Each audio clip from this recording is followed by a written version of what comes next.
Hello and welcome to the Spring Over Vellsar Shadowverse tournament, brought to us by the Gaming Stadium. I'm Momo Jelly, and with me, I'm Rod, Alia Stream. And we've got an exciting day of Shadowverse ahead of us. A lot of names known by the community are here today. New names are here too. Today's event is, of course, put on by the Gaming Stadium. Very exciting to be working with them. And I am too. This will probably be my first Shadowverse official cast, so I'm glad to be here. Yeah. And if you're looking for the next best thing in competitive gaming, look no further than here, the team at the Gaming Stadium.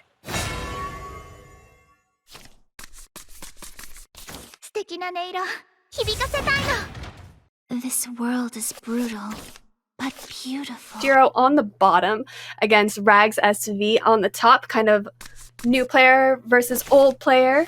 The picture on the bottom for his Shiro was him at the World Grand Prix in 2019, I believe. And it looks like both players did draw into their paradigm shift generators. It'll be interesting to see which versions of the decks they will be playing. I noticed that some people are cutting Bahamut, some people are keeping it in, some people are playing Absolute Tolerance. So the differences in the text in which each person brings will be good to know. Get the gist of it. Yeah, and because this is a closed list format, you will have no way of knowing really if your opponent has Bahas or Absolute Tolerances until you kind of notice how they're playing their paradigm shift. When you have Bahamut in your artifact portal list, you're more likely to be holding on to your paradigm shifts so you can use them all at once for lethal. Whereas if you have Absolute Tolerance in your deck, you're more inclined to use up your P shifts. Sometimes all in one turn, sometimes just over a couple turns, just to reduce the cost of the new card Absolute Tolerance.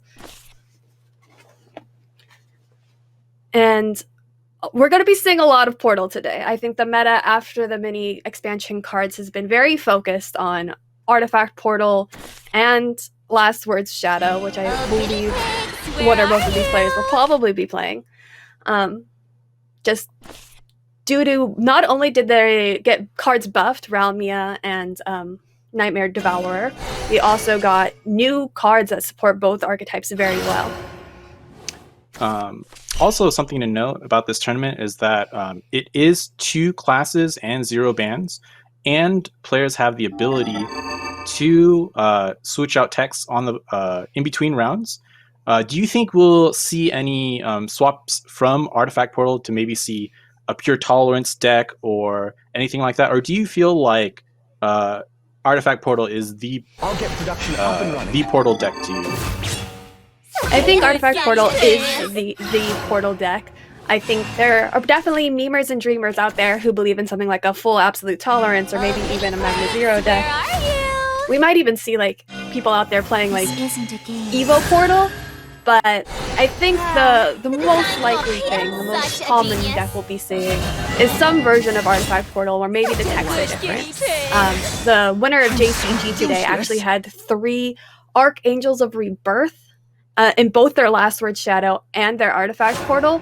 And I think that's a very interesting tech into both of these very common decks. There's a lot of course, Last Words in Last Words Shadow, but also in Artifact Portal, their Spinaria artifact and the Analyzing artifact. If you can banish those off, not only do you remove those Last Word effects that help them draw through their deck, you also can sometimes, depending on how many of these artifacts they have, you can make it just a little bit more difficult for them to reach their 6 different artifacts destroyed that they need for their artifact scans, and for sometimes if they want to try something cute with like Ralmia, or if they want to summon all 3 artifacts with Spinaria for her full cost.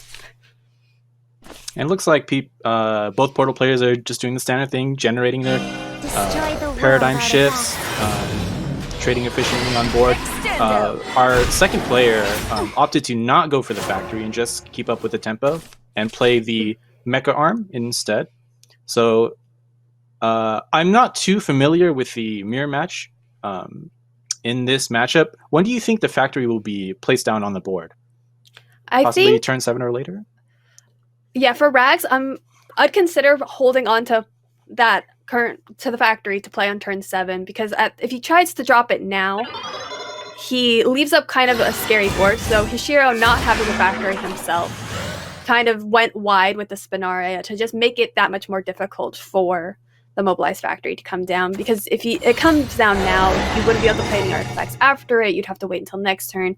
So kind of just playing out, I like this here, just playing out the carrier, trying to reduce the cost of the paradigm shifts in hand right now so that next turn he can drop his mobilized factory and have artifacts to play after and really get that engine going. Hishiro, on the other side, he has a lot of paradigm shifts and a Miriam. So even if he doesn't necessarily find his mobilized factory, he might be able to set up a lethal with all these paradigm shifts and the Miriam. Extendo. Yeah, it is looking pretty difficult for Rags here. He is behind in life, and again, like you said, with that Miriam and Resonance active, maybe it'll do a lot of damage to him. Well, Rags has done a good job of setting up so that he doesn't just straight up die to Miriam right now, because Miriam kind of requires that the airstrikes have something to trade into. Leaving the board completely empty means that that's not really an option here on this turn. But Hishiro did draw into his mobilized factory. He would not be able to play an artifact after it unless he decided to play something like Scan, find those 1-cost amulets from earlier, but nothing to trade into. I'm not sure exactly what line Hishiro will be going for. It's kind of a somewhat tricky turn. Do you think maybe... Oh, sorry, go ahead. No, you. Do you think maybe setting up the factory here and then playing the Artisan would be okay? Artisan late. Artisan late loses. I'm so sorry. Go ahead. It's okay. I was going to say that if he drops the Artisan, it just provides one more thing to trade into. With his 4 paradigm shifts and the current health of his opponent, he doesn't need too much more. Paradigm shifts, that is. But Rags might be looking to heal with the Keen Edge here, as I do not believe, or he'll just dig with the airstrike. Dig it back. Yeah, doing a little bit of both. Maybe even going to Evo to heal that extra little bit. But at 13, if you've been counting the amount of paradigm shifts in Hishiro's hands, still going for the keeping his board clear, playing his Miriam on the Keen Edge, which is why he went with the airstrike. So to continue to not leave up any sort of board for Hishiro to be trading into, making this Miriam in hand very, very dead. Yeah, both players are doing a really good job keeping the board clear and empty, making each other's plays really, really awkward. Let's see what Hishiro opts to do. Just start digging, I guess. Start playing some artifacts and look for something.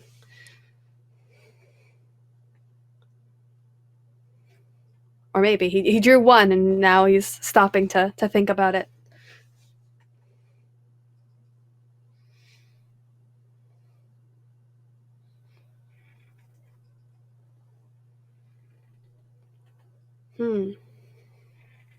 If he played 1 more and top decked into a Bahamut, would that be lethal? I think that's the consideration that he was going through, the quick maths there. He did not top deck into it. So now it's the consideration. He's already committed to putting things on the board. He drew cards. Does he put anything else on the board? Does he just play a Scan? Oh, another airstrike. You will be crushed. Yeah, both players just playing Miriams to remove their own board, keep it as clear as possible to reduce the amount of trading as much as they can. I think Rags is in a kind of tricky position here. He is 10 life down and has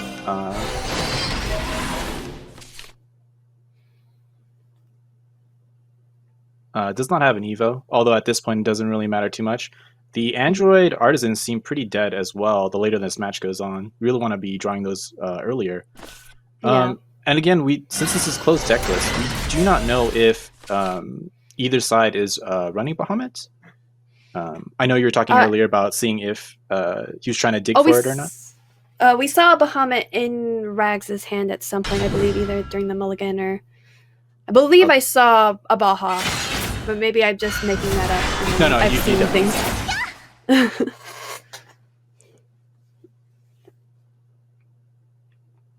So, Rags played out another artifact with Clean Edge and is continuing to play out more artifacts. I mean, we did see a Miriam get played out on the previous turn, so maybe he's less afraid of the Miriam option. Also, maybe because he already committed to some amount of board. Just putting out as much board as he can at this point.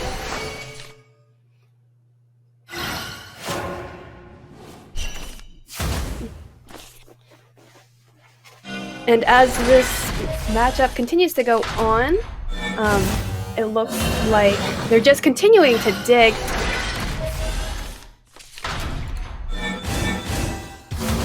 Just not finding anything. Oh, he has a lethal right here with the... Oh, yeah, just had to clear out the wards, actually. And getting through that first game, Hashiro taking the first game of the set. All right, nice job. Yeah.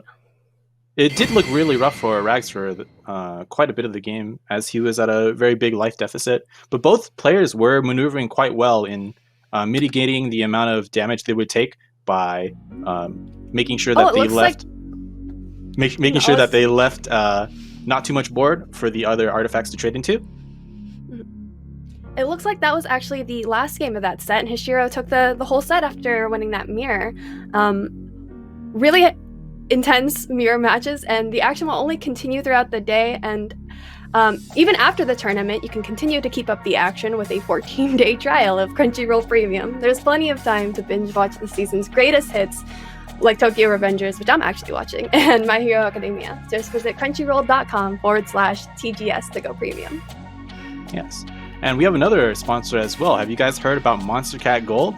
If you haven't tried it yet, it's a great service for $5 a month where you can download and stream thousands of Monster Cat songs from top electronic artists. You can use music in your live streams and videos with no fear of DMCA claims or strikes. I actually personally used it before even knowing that this was sponsored by the tournament. I actually have Monster Cat Gold. What you can do is they have a giant library of electronic songs, and I love electronica, and they make it really easy to just browse through by genre and filter out songs, and then you can easily create a playlist and save them for future use whenever you want on your stream. Yeah. Big thanks to the sponsors. This event would not be possible without them.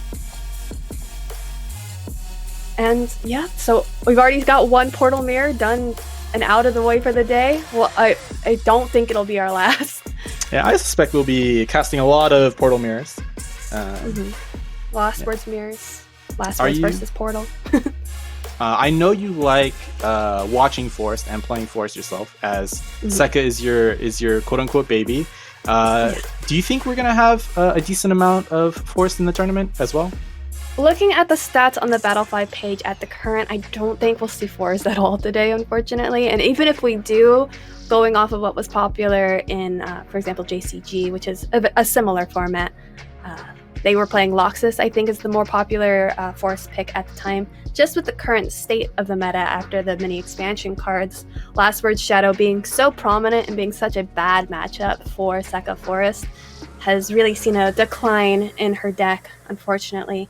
But I still believe in her. My daughter is powerful, and that's why she's like on the face of this tournament, because she's adorable and she's great. And hope if I had my way, we'd see her today in a deck being played. But who knows? With closed list format, I have no idea what everyone's bringing today. I can only look at the numbers and what I know from what my teammates and other competitive players have been saying that they're going to be bringing, which is Shadow and Portal. Yeah, we're definitely going to see a lot of Shadow and Portal. I'm hoping to see some Dragons, since that's more of my forte, a lot of Roost. And remember, again, since these are closed deck lists and you can edit your decks on the fly in between rounds, we may see, let's say, a person bringing in Vehicle Dragon, and maybe they want to they notice in the tournament there's a lot of Sanctuary players, maybe they'll switch to Evolve Dragon or Roost or something like that. That is always an option for the players. So yeah, I think you can see some also, variety as well. when you get into your match, you can see what classes your opponent is picking, and kind of before you get into the lobby, you can pick which of your 2 decks from the classes that you're already locked in with, based off of just the classes that you're seeing. If you see that you're going into more Shadow, you could potentially have like a deck already built out with like a sideboard of more banish options potentially. It's definitely an option for sure. I think, however, though, with the mini expansion buff cards that came out last week, that the archetypes that benefited from the mini expansion cards will see more play than the old usual. So probably less Loxus than Secaforce, probably less Sanctuary than Wardhaven. But I could be wrong, and I would like to see a little bit of variety in the matches. It would be very interesting to cast for sure. Yeah, I think the implications on the meta are really what determine what decks are people playing. Like, sure, the mini expansion cards did add some new options to existing decks. Abdiel being a big card that is, I think, very good for Haven no matter what version of Haven you're playing. I think, though, the version of Haven you're playing isn't based on now you have Abdiel. It's more based on what decks do you think you're going to be facing and how do you prepare for that. Have you tried out the new Abdiel card in any of your decks so far? I've played a little bit of Wardhaven, which I had not played before. So that was more of in response to this new card being printed here, I'm going to play this deck. But it's not, Haven's never been my pet class. It's not one I have the most wins on. So I used it to beat the Golden Pina Colada for the current event going on in Shadowverse. So those unawares, if you're into Idolmaster at all, there's currently an event ongoing where there's leaders that you can buy, and there's also solo events and quests, and you can fight some golden pina coladas or other colors of pina coladas, and the golden one in particular. Been having a rough time with that one. There's so many things. He summons so many. It summons so many things. Trains, vehicles, amulets, all sorts of things. I have noticed on Twitter that a lot of people are really liking the new Rimu Idolmaster Haven leader. Her emotes are very memey, very memorable. She's got a nice evolve animation. So check them out if you want. And now we have Glow versus Green Legends. Glow bringing in Forest and Shadow decks. And I can't really see. Are they both bringing Wait, in Forest and Shadow? Wait, Wow. why do I see Dragon? Wait, we got Forest and Shadow versus Dragon in Shadow. Oh, okay. Sorry about that. Got a little bit confused. Yeah. So I haven't, I don't have too much experience in this matchup, but I would imagine Dragon does fairly well into Shadow. And it looks like our Dragon player does have Oracle on 2 and the Razia afterwards, unless he wants to decide to go for the Bike and the Reggie. The Razia is actually pretty hard to get through since Shadow has a lot of 1-2 attack followers in the early game. And it can do a lot of big damage to the Shadow player. Yeah, in general, I'm a big fan of getting down Reggie when you can, but in this particular matchup, you've made a good point of the Razia being tricky to deal with. So it looks like that's what's happening here. I believe Meme Legends is the one playing Dragon. And it looks like there are a lot of Ominous Tyrants. A new Shadow Legend from the mini expansion. This card is, I actually really like this card. It's a multi-use card where you can play it for both 2 play points and 6 play points, each fulfilling a different purpose. Playing it as the 2 play point amulet, it overall gives 3 last words, which really boosts the early effectiveness of the deck, getting that Wicked Rebirth out early, getting really fast, maybe turn 6, turn 7 Chris out pretty reliably. So that's pretty nice. And it looks like he's going to be able to clear the Razia fairly effectively by using the Wicked Rebirth Rush effect. This card's insane. It feels like it so does much. everything. Yeah, it's what does. Can I say what does Pot of Greed do? I'm sure But it's fine. yeah, it draws 2 cards. This card does. Once you have five cards that have last words that have been destroyed, and then if you have 10, you summon 2 followers with Rush, and the followers don't only get Rush, they get a bonus of +3 +0, so they can. You usually get a 4 or 5 attack Rush, and it's such a flexible and ridiculously good card for the deck. I think it's really what shot this deck up to its state of prominence, because it adds just so much consistency to the deck. Like, yes, the Ominous Tyrant is a very good card, very flexible, adds lots to the deck. The buff to the Nightmare Devourer also helping out with this deck. But Wicked Rebirth, I think, is the real reason why Last Word Shadow is so popular now, yeah. And this is a really classic vehicle dragon move. Going into that first evolve turn, playing the Georges, playing the Teammate, so that most of the things can't trade into it. If he doesn't draw anything to pop the Lurching Corpse, this could deal a lot of face damage. And judging from his hand, the Shadow player doesn't have anything on hand to block it. So we'll have to see what he draws next turn. And the Dragon player is... I was a little bit confused on whether or not he would just evolve immediately, but he was possibly considering maybe not evolving, maybe leaving the board to clog up a little bit more. Yeah. I feel like when I play this deck, I don't play it too much, but sometimes it can be really awkward to be able to try to play things and advance your game plan and get as many last words out as possible, to get the Chris effect out, to get the Wicked Rebirth effect out. Just if your deck allows for it, it could be an option to just leave a bunch of 1 attack followers on the board. So it's another game plan to consider. Yeah, and it looks like our Shadow player doesn't have a way to clear it. What do you think about that, Momo?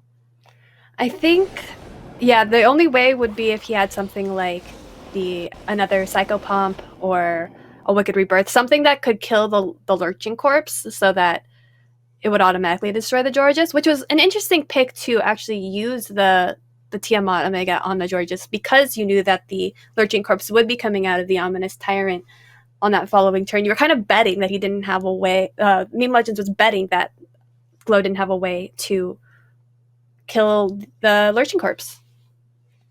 And with the new recent buff to the Nightmare Devourer, the +1 attack, which is quite insane, and also the cheaper Necromancy effect, being able to get out more Nightmare Devourers for less, he's filled up the board, and it's quite scary at turn 5 to be staring down at, 16 damage if he doesn't clear this?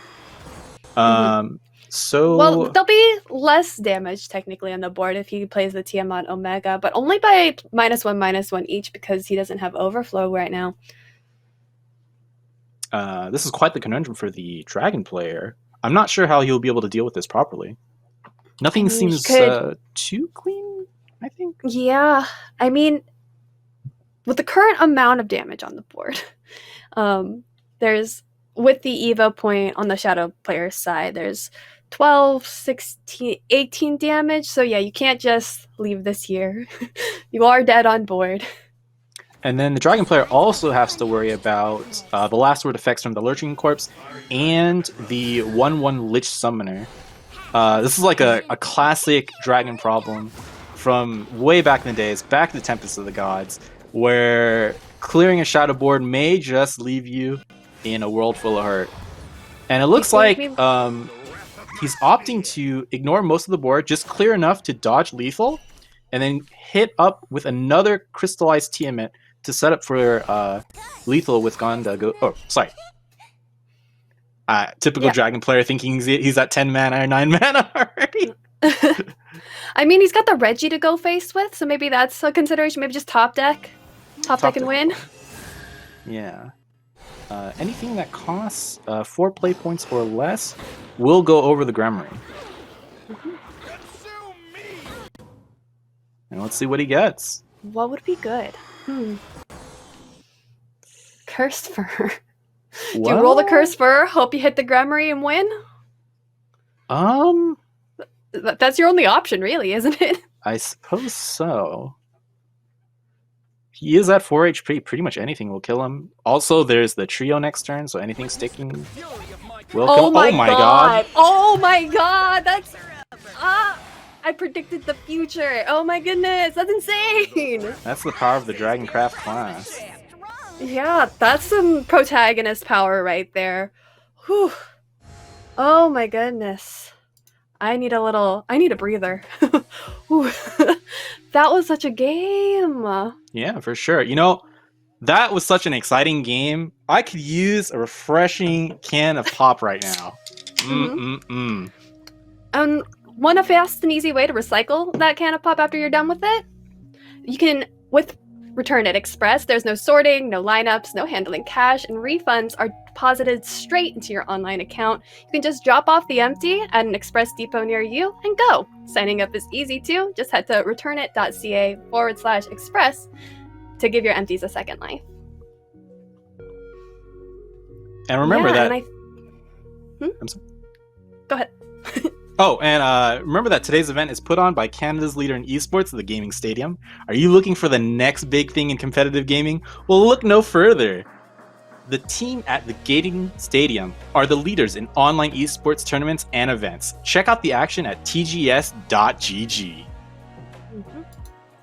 And I think with all of that dragon protagonist power, and after your refreshing drink, I think we're going to take a little bit more of a break, more of a breather, as we get ready for the next round of games. And we're back. The Spring Over Vellsar tournament continues. Sponsored by Crunchyroll, presented by the Gaming Stadium. How did you enjoy our little breather? Are you looking forward to round 4 games? After that last match where we had the crazy 1 out of 5 victory for the Dragon player, I'm down for the rest of the matches. And remember that no matter who wins today, everyone can come out on top with a 14-day trial of Crunchyroll Premium. Enjoy the hottest shows like Jujutsu Kaisen in HD and ad-free. Just visit crunchyroll.com/TGS to go premium. And as we get into our first match, we've got Harm versus Noir. Looks like Noir has Portal and Shadow, and Harm has Portal and Sword. Though our icons seem to be a little mixed up. We've got Shadow on the bottom with Portal on top. This is the meta. We're going to see a lot of Last Word Shadow. We're going to see a lot of Artifact Portal. This is going to be our classic matchup. And one interesting card I see on the Portal side is the Sylvia. What do you think this means? You brought Evo Portal? With the maybe Resolve? An Evo.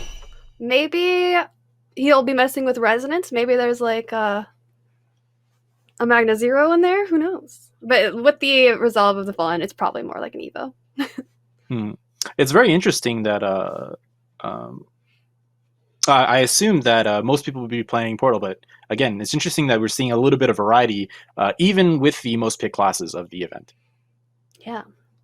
And this like Evo variant, there's also like the artifact options with the Spinaria, and because Ralmia can get a free Evo, she's in here. What an interesting build. And it looks like Nora's deciding between which 2 drop to play.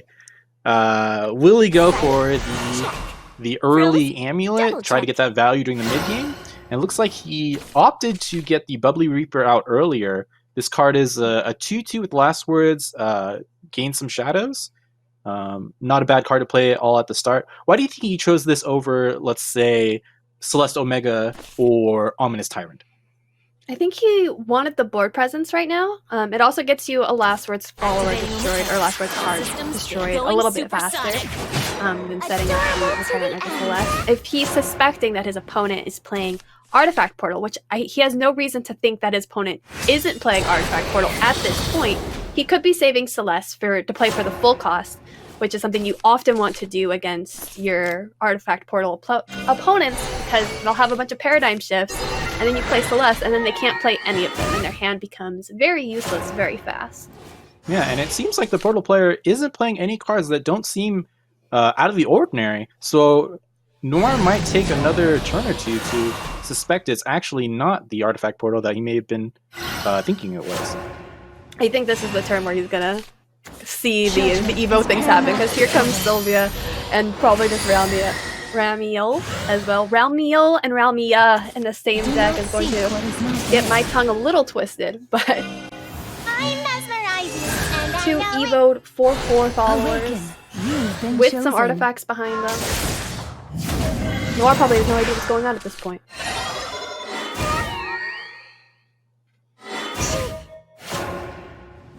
And that's a lot of stats to put out on the board. His hand doesn't look too good for clearing out the whole board, but he could probably clear 2 of the 4-power followers if he decides to go with the Wicked Rebirth route. I'm not sure how many Last Words followers have been destroyed. I don't think he has enough to draw yet, so he may be saving it for the draw. There should only be 3 at this point. There's the Amulet from the Sarcophagus Wraith, the Bubbly Reaper on 2, and the follower that he just traded in.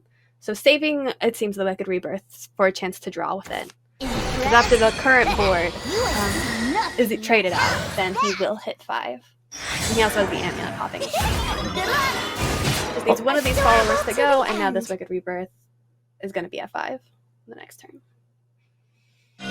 Also, another thing to note about the Wicked Rebirth card, if you have 4 Last Word followers destroyed, and you use it on the Last Words follower, the draw 2 effect will trigger. So that's an interesting mechanic to note. Yeah, it does the check after you've destroyed the follower. Also, Absolute Tolerance is in the hand. What is this deck? Well, the Combustion Demon on 7 is a good way to lower the cost of Absolute Tolerance down. I believe it's up to 20, assuming all the trades are perfect. And yeah. And he does get the Combustion Demon. So it'll be 0 on turn 8. That's crazy. But if this Chris can become active before the Absolute Tolerance can come down, there might be too many wards on the board. So we'll have to see how these next couple turns play out. I was doing a good job of keeping track of what the Last Word destroyed was at previously, but now I do not know. Yes. So it... And as the casters, we actually do not have the ability to check. We just have to either write it down or keep it in our head mentally. And I think the Portal player has double resolve.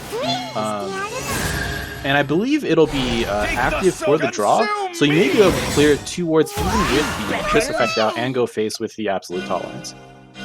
I think with this Retrace in the past, once this board is destroyed... Oh yeah, absolutely. Once this board is destroyed, Chris is active. And that Combustion Demon can only banish one of these followers. So I think even with the 1 banish, Chris is active. What you need is a nice roaring flame. But we do have 2 Resolve of the Fallens to help the Absolute Tolerance get through the wards. But Absolute Tolerance by himself is not lethal. He's only 11 damage and the opponent's at 12. If he's able to... I wasn't keeping track of the Skybound art on the Fior. I believe if he's able to get out another Combustion Demon, Absolute Tolerance will be able to attack twice. Is that correct? That's a good question. I believe... Just looking at the Evo points that have already been used up, so 2, 4, the ones on board, plus the earlier Sylvia? Evo. Yeah, the Sylvia. That's 5 Evos.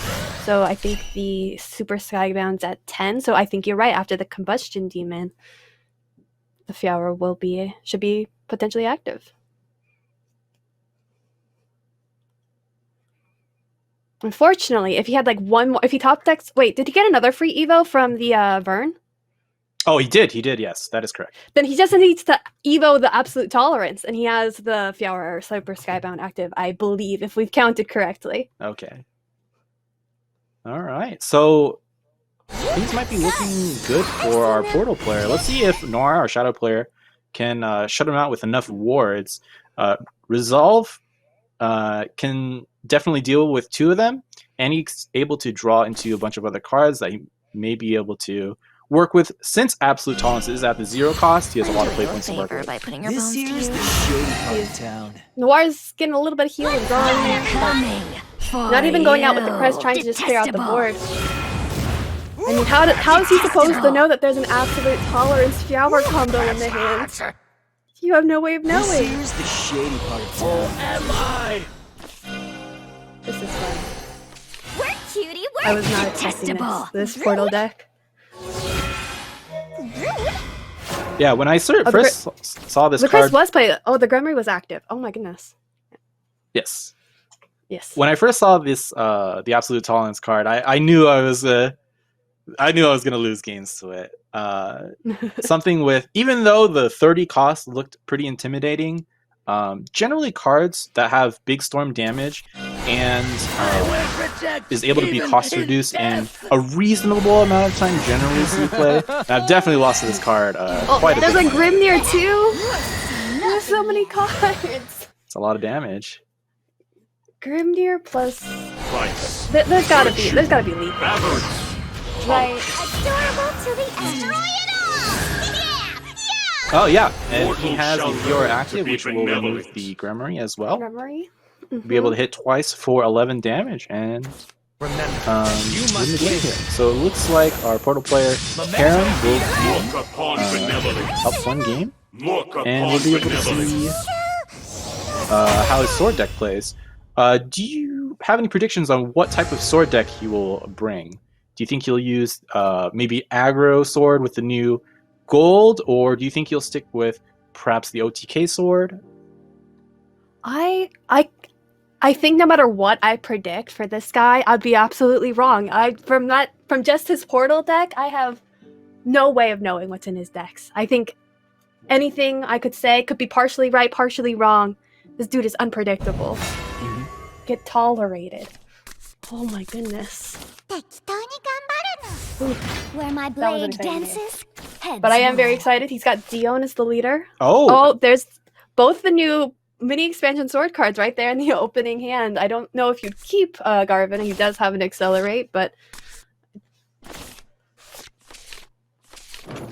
yeah. So it's- Harm just really bringing interesting picks. yeah, I was not expecting this. The Garvin deck, which utilizes different followers destroyed with different This here's all mine. attributes such as Natura, Officer, Commander, really Exactly. pumping out that damage for the Garvin finisher. It's actually really interesting to see how well it does into the other more Adventure's what I live for. tested Standard meta Husky. decks. Yes. Yeah. And Noir, having no other 2-drop, goes with the Celeste on 2, and this 3-drop, very solid. Being able to summon Frills? out a Double 2-drop with last words from your deck.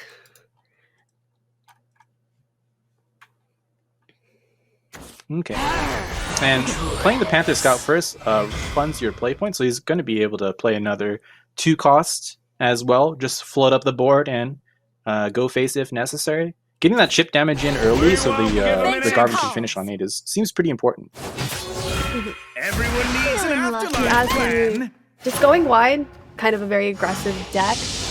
And yeah, the Celeste popping now. Work, cutie, work! I would imagine he would Necro Impulse here too. Oh no, he's opting to I draw think he's got cards? other means of either clearing out the board with the Wicked Rebirths or using the Psychopomp to draw some cards. I think the board isn't too terrifying. Like if we get rid of the 3/3 with like the Wicked Rebirth, the rest of the board being as wide as it is isn't too much of an issue. I think for Noir at this point. It does advance his game plan a lot better than playing Necro Impulse, especially since I believe this version of the deck does not run does not run Wind God, whereas older versions of Shadow, maybe an expansion or two ago, even playing Necro Impulse would boost up your rally count and still sort of fitting with your game plan, even if it doesn't hit up your Shadows or Last Words. And he does actually end up opting to go with the Necro Impulse, maybe fearing that the wide board might be a little bit too hard to handle, maybe it'll take too much damage. I could potentially get buffed, but you know, no matter who wins this today, everyone could come out on top with a 14-day trial of Crunchyroll Premium. Enjoy the hottest shows like Jujutsu Kaisen. I'm particularly watching Odd Taxi this season in HD and ad-free. Just visit crunchyroll.com/TGS for no premium. We won't give him an inch. Cannons. Yes, and do you want a fast and easy way to recycle that energy drink, Canna Pop, or juice box that you finished refueling on? With Return to Express, there's no sorting, no lineups, no handling cash, and refunds are deposited straight into your online account. You can drop off your empties at an express depot near you and go. Signing up is easy too. Just head over to returnit.ca/express to give your empties a second life. Did the Celeste Last Words actually summon a 2-drop follower?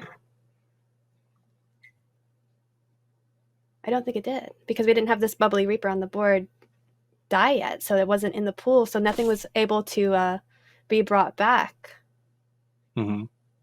And it looks like Nora has a bunch of draw cards, so opens up to with the Psychopomp Tour Guide, ends up drawing into more draw. This can be a difficult board to deal with. I would imagine Wicked Rebirth coming out to clear the 5-2, possibly the 3-3. Time to retreat. And look at that card in Harem's hand. He's got the Chariot. That's always an interesting This game ends card. with a Chariot. I don't know what I'm going to do. I'm going to vial all of my decks and just build Sword, I guess, because if Chariot is the way, I don't know what I've been doing, Frills, really. double check. Adorable to the end. Check. Frills, work, cutie, work. The Wicked Rebirth drawing 2 cards here. Being able to clear out at least the Cat Admiral. The board is still pretty wide. Yeah, 6 damage on board. And the Wind God comes out. Bow before my And And the a stroke stroke. conviction. Oh my goodness, that's damage. Do you think he will save the stroke for the next turn, or do you think he'll use it right now? I think using it right now just to buff the existing board is very tempting. It adds 3 damage plus an Evo. That's 5 damage plus the 5 on board. It's 10 damage right now. It's hard to say no to. Besides no. opt for Save- the draw 2 card? Yeah. Saving it for next turn.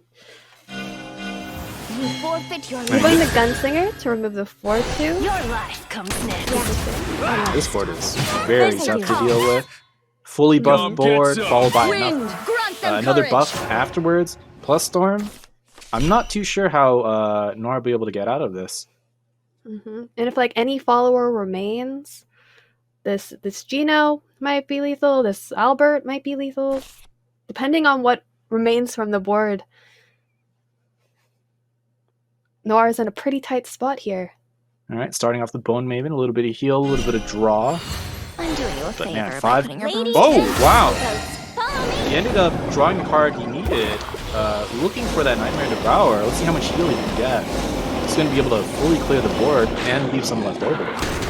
Wait, not yet. The first one didn't roll heal. The second one did roll heal. Blow on, dear wind. Well, aren't you And the something? last one, are we getting Shadows or heal? I'll leave the adventure into you. Shadows. Only 1 heal out of the 3. He will get an active Chris, because I believe it was that 7 last words before that turn, and then I honor 3 my Nightmare faith. Devourers died. Too slow. Did not roll heal again. Too slow. This could be I wonder if tough. we're just going to see a Chariot slammed, just like praying to Chariot. That could be his out. Chariot could be the way. With Do that we- Devourer off the top, the game's not over from last turn. And Do we know how many traits have been sacrificed? so far. We have the Panther, which gives Officer and Natura. Welcome back. Do we have to the Commander land of the as well? living. Check. Yeah, the Cat Admiral is the commander. Cat Double check. Commander. So that adds minimum, should be enough damage if he reaches 8 play points and draws into it. But this is a pretty formidable ward board. There is no be a good kid and die. Should have been quicker. Even going face, not knowing that he's gonna die to Chariot right here, right now. I mean, we don't know. We don't know what he's gonna do. I mean, that is a lot of pressure. I mean, he did draw the Garvin, so maybe he won't go for the Chariot. Oh, let's see. Not too If he many plays something plays. like Gino, and then like the maybe an Evo trade into the 7/7 with your 2/2. And Steve. No, just going Chariot. All right, here we go. Yeah. Too slow. Well, I mean, we've seen Let's crazy see. things happen. Should have been quicker. I don't know I if we've go seen crazy. We've seen some Oh crazy my things God! today. Oh my god! What are the games we're watching? First, the Dragon game with the 1 out of 5, and this is... Well, he had 2 shots out of 7 possible targets. I'm not sure on the math on that, but that was pretty nuts. RNG favoring the bull. Players that just go for it. It's amazing. I don't know how to process this one. Wow. It's pretty nutty. Harem just... my hat's off to him. We've got some protagonists playing in the tournament today. Meme Legends in the previous round with a 1 in 5, and then Harem's like, no. 1 in 7. These are the odds.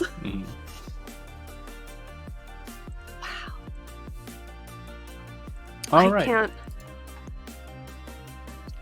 And we'll have to cool off of this one as we get into the next one. Whew. We've got Kanahamu and Akamaru Red. Akamaru Red, a long time veteran of the scene, went to the first ever World Grand Prix versus Kanahamu from Team Omnibus, who's also, like, as a team, they've been around for a while. I don't personally know Kanahamu all that well, but I definitely have seen the name around. Whew. Still taking in that the Chariot. Akamaru Red will be playing Shadow and Forest, and Kanahamu will be playing Shadow and Portal. Forest, Akamaru Red. Do you think he'll be bringing the Loxus deck, or do you think he'll be playing your favorite deck, Sekka Fairy Forest? What if he's playing Accelerate? We have no way of knowing. Yeah, that is also possible. Yeah. I hope it's Sekka. But Loxus is pretty good. It had more representation in JCG. And, you know, I have no idea what we'll be seeing next. But if you're at me and you're at your desk all day and you're looking for a final piece for your work from home or gaming setup, you can find everything you need to build the best workstation or battle station at kantoliving.com. Check out their monitor mounts, their speakers, and their stands today.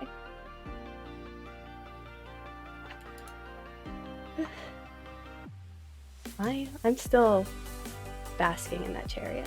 For That was- sure.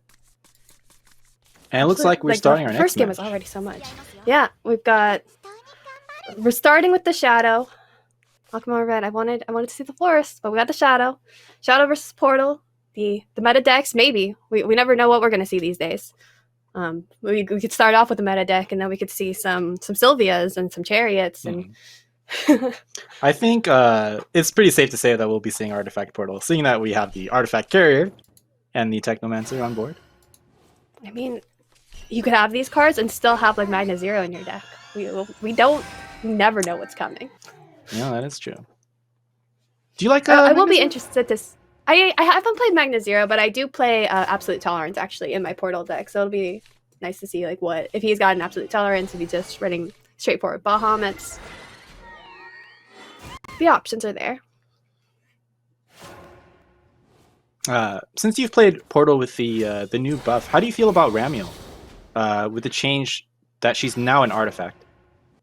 I think it's so good for the deck. It makes it so that your Spinaria's artifact, when you trade it off during your own turn, it actually does something. Like, I felt pretty bad prior to having the Realmia, having the artifact trait, having to trade my Spinaria artifact. Sometimes I'd like wait and hope that my opponent would do it just so I would draw that card, because sometimes you really need that draw in the early game. But now that it actually grabs out the Realmia, thins out your deck, gets a different type of artifact out, and it's so good. Realmia counts towards her own count of getting to 6 different artifacts destroyed, and makes it just that much easier. It looks like our portal player is thinking about his turn 4. A couple of lines he can do. Perhaps maybe copy the Mystic Artifact with the Technomancer. Maybe he wants to... Copy looks like it's Analyzing. probably...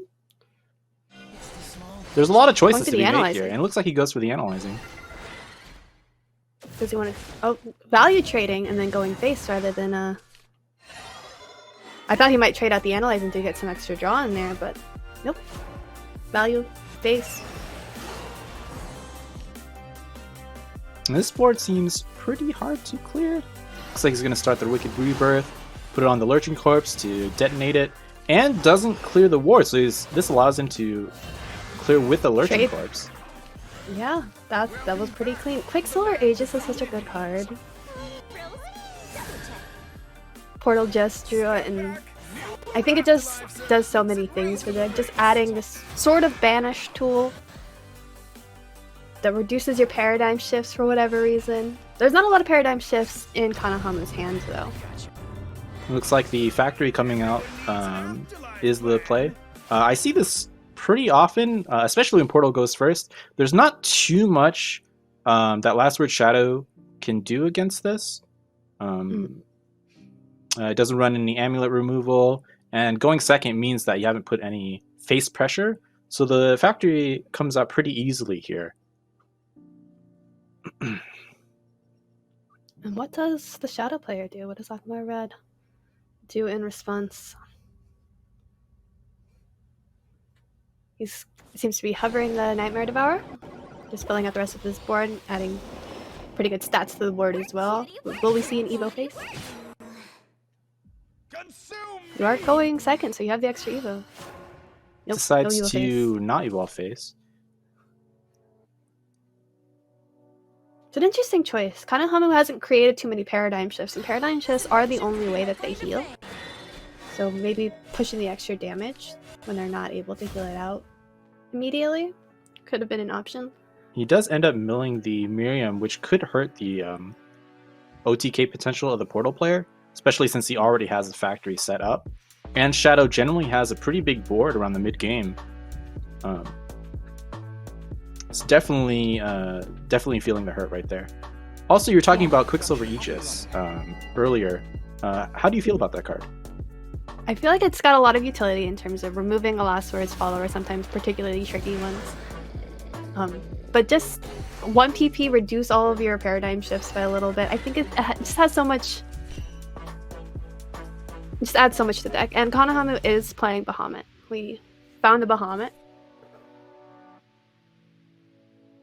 And here we see the Quicksilver Aegis being played. It just reduces the amount of Last Words followers destroyed by 1 by removing out that Last Words, which isn't the most impactful considering how many Last Words cards are being destroyed.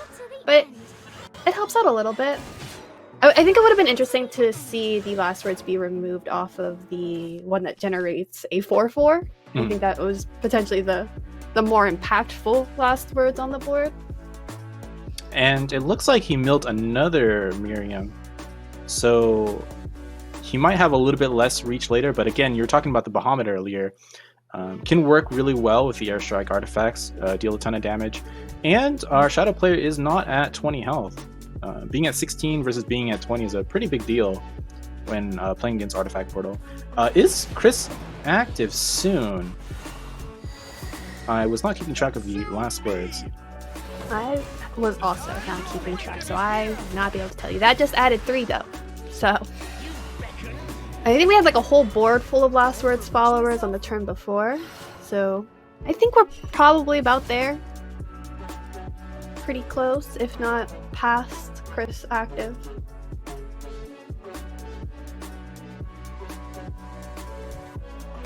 It'll be interesting to see how many bodies will be left on board.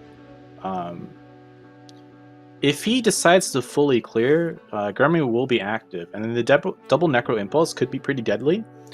I don't think enough for lethal, since Gremory will take up a board space. But it is something to keep in mind. It is something to keep in mind. And the Keenage here will be doing a little bit of another Miriam gone. Oh no. The Miriams definitely help out in terms of finding lethal against Last Word Shadow post the crisps being played, just because of all of the last words. It's much easier to trade than it is to go face with your Keenages and then play Bahamut. Oh, kitty pigs, where are you? Gizmo discarding a Gizmo.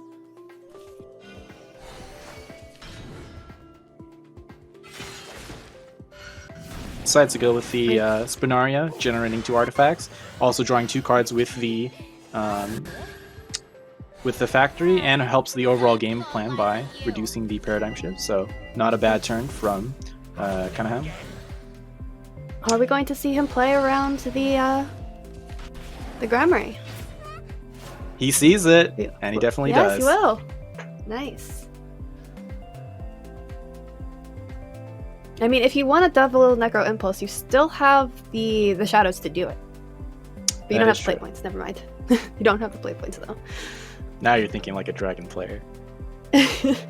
I can be so bad about thinking about play points. I'll just think of, like, possibilities and...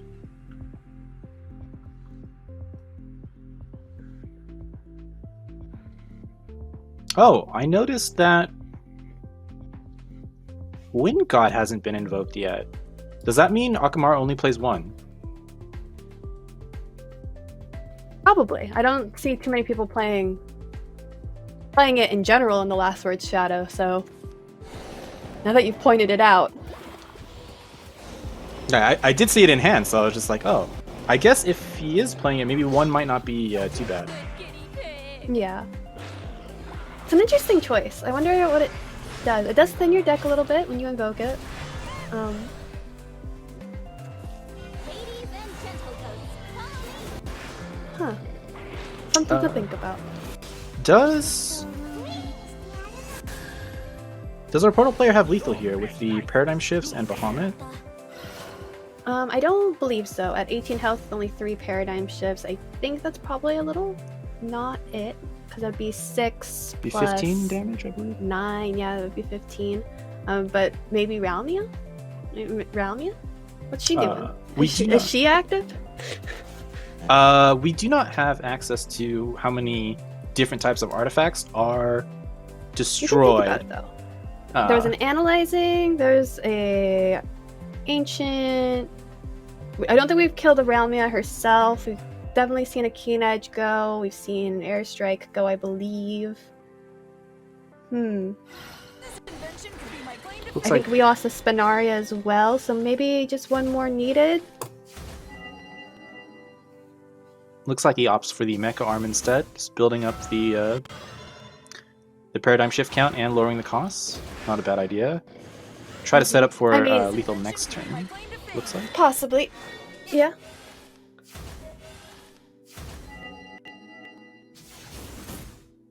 But is he just dead to double Necro Impulse? The answer is yes. yeah, I love this job. Of course I do.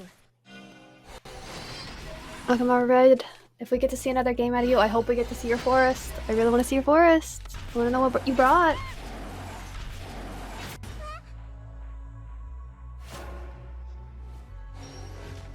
Alright, looks like Necro Impulse lethal here. Necro Impulse is such a good and broken card. It's pretty good. And if you want to see more Shadowverse action, you can actually watch Shadowverse on today's sponsor, Crunchyroll. Don't forget, you can get a 14-day trial of Crunchyroll Premium by going to crunchyroll.com/TTS.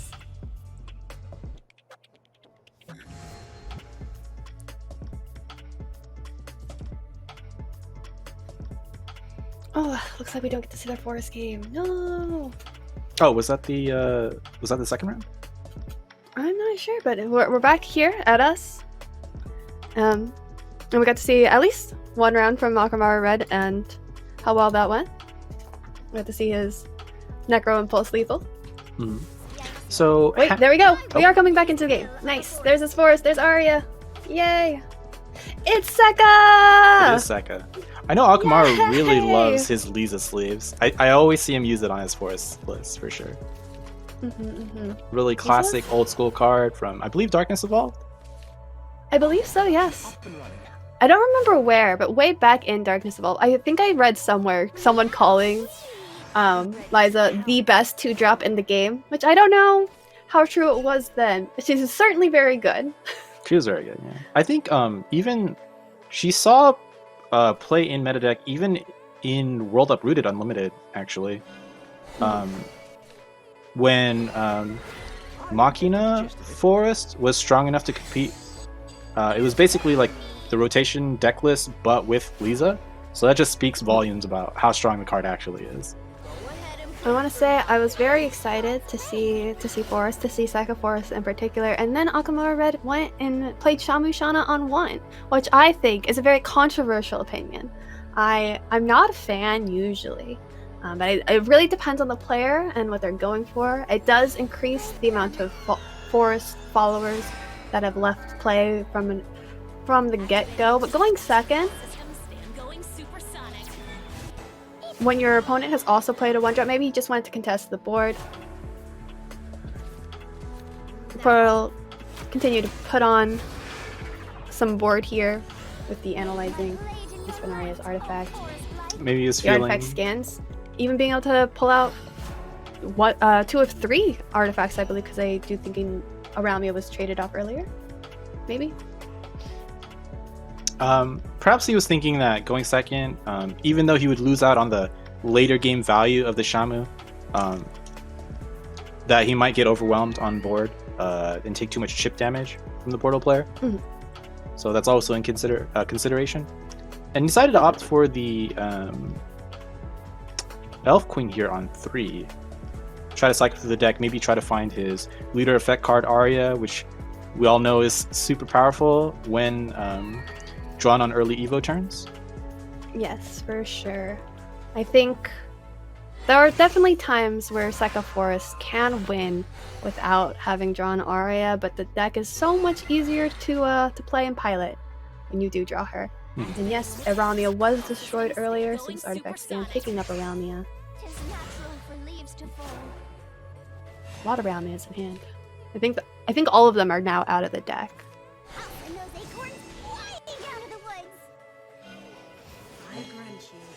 Fairy Slugger is going to generate board and heal up our forest player. Obviously, if Arya was drawn, then she would have been played instead. Akamaru Red choosing to use the Wind Fairy on this turn to bounce and just gain an extra Wisp. I'm a big fan of playing the Wind Fairy alongside of the Windfall Fae, but having Wisp for the Windfall Fae turn helps you draw more cards. And even if the forest player does not draw Arya, even though the match is more difficult, there is always the possibility of the game dragging out long enough for the 20 followers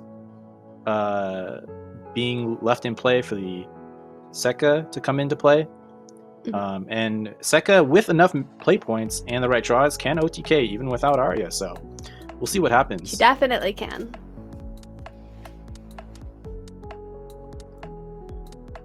Especially with popular picks like Elemental Slash or combining it with Shamushanas, there are definitely many ways of finding lethals with a Sekka Forest deck, even when you don't draw Arya. And there's no Mobilized Factory for the Portal player. And the hand's kind of weird. He's got 2 Paradigm Shifts, he's got a Sinto and a Carrier to produce 2 more if that's what he wants to do. Alright, Windfall Fae comes out. Yep, Wisp, Windfall Fae. But not a lot of board space. Yeah, that is true. Maybe he can Evo trade one of them in, but that still feels kind of not ideal. But let's see what he draws.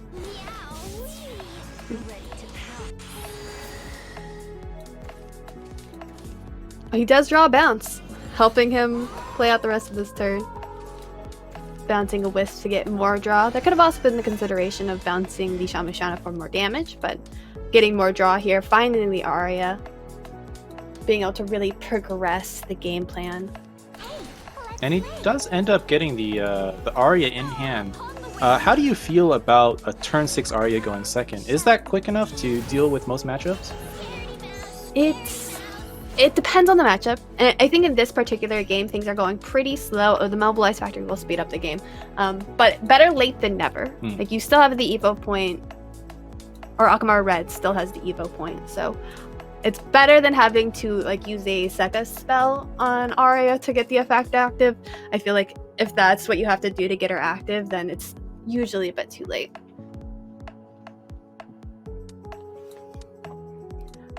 And you brought up Monster Cat Gold at the start. If you haven't tried it yet, it's a great service for $5 a month where you can download and stream thousands of Monster Cat songs from top electronic artists. You can use this music in your live streams and videos with no fear of DMCA claims or strikes. Also, if you're looking for a final piece for your work from home or gaming setup, you can find everything you need to build the best workstation or battle station at cantoliving.com. Check out their monitor mounts, speakers, and stands today. We did not see the Mobilize Factory slammed on this turn because Konohama didn't have much to play after slamming it in this, or did he draw it this turn? He's trading out the Shamushana. The 1/1s don't matter too much. Probably going to save the Paradigm Shifts as well for after he drops the Mobilize Factory. Maybe even saving the Analyzing for that as well. Mm-hmm. And here comes Aria. The leader effects are pretty good, and Aria's is no exception. Being able to give all of your fairies +1 attack and rush and last word deal 1 damage to the enemy leader. It's all very good stuff. Yeah, it's quite strong. I am a little bit worried, though, that he hasn't drawn any Sekkas yet to maybe help close out the game. Our player play does have a lot of paradigm shifts, which you can use to either deal damage or heal up a lot. How do you feel about not finding your Sekkas? As much as I love her, I think you have enough time to get her. He still has the next turn. You usually will be doing a Sekka lethal or at an average of turn 8. So you really don't need her before then, depending on the matchup. Especially this matchup, it's not one where you need Sekka right away. So even if you draw her on turn 8, it's usually enough, especially if you have bounces. And with the Alberta probably going to be played soon, that'll also add damage. With the Portal player already down to 13, even if he heals up a little bit. Well, I guess he could heal up a lot. That would make a difference. So we'll have to see what Konohama does here. Whether he wants to set up for his own lethal by saving the paradigm shifts to combo with Bahamut, or if he wants to heal a little bit, or do some combination of the two. I am noticing that there are 3 Albertas in his hand right now. Are they too hard to play at this stage of the game? I think playing one of them isn't going to be too difficult on the following turn, but the other 2 are probably pretty dead in hands. I suspect we're going to see a Windfall Fae turn here. Definitely Depends not a on bad one. Yeah, I just wonder how Akamaru Red's going to play and order it. Whether he wants to banish the Wisp, play and trade the Wisp, whether he wants to play the Alberta after the Fae on this turn, or if he wants to save it for next turn possibly, and just use the play points on cheaper things this turn. But I think he needs to draw. So Windfall Fae definitely coming down. Then Alberta looks like we'll be banishing the Wisp so that we have board space.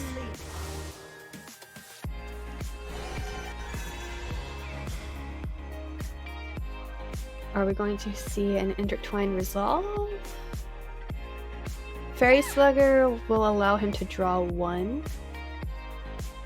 Yeah, I guess if you play Resolve, you're not drawing much more. You're not drawing at all, actually. So I guess if you want to draw cards, you have to play Fairy Slugger here. are there any other key cards he might want to grab other than Sekka for this matchup? A Shamu Shana, or bounces, or if he plays Elemental Slash, these could all help him find some sort of lethal. But I think Sekka is definitely the top of the list right now. Got a bounce.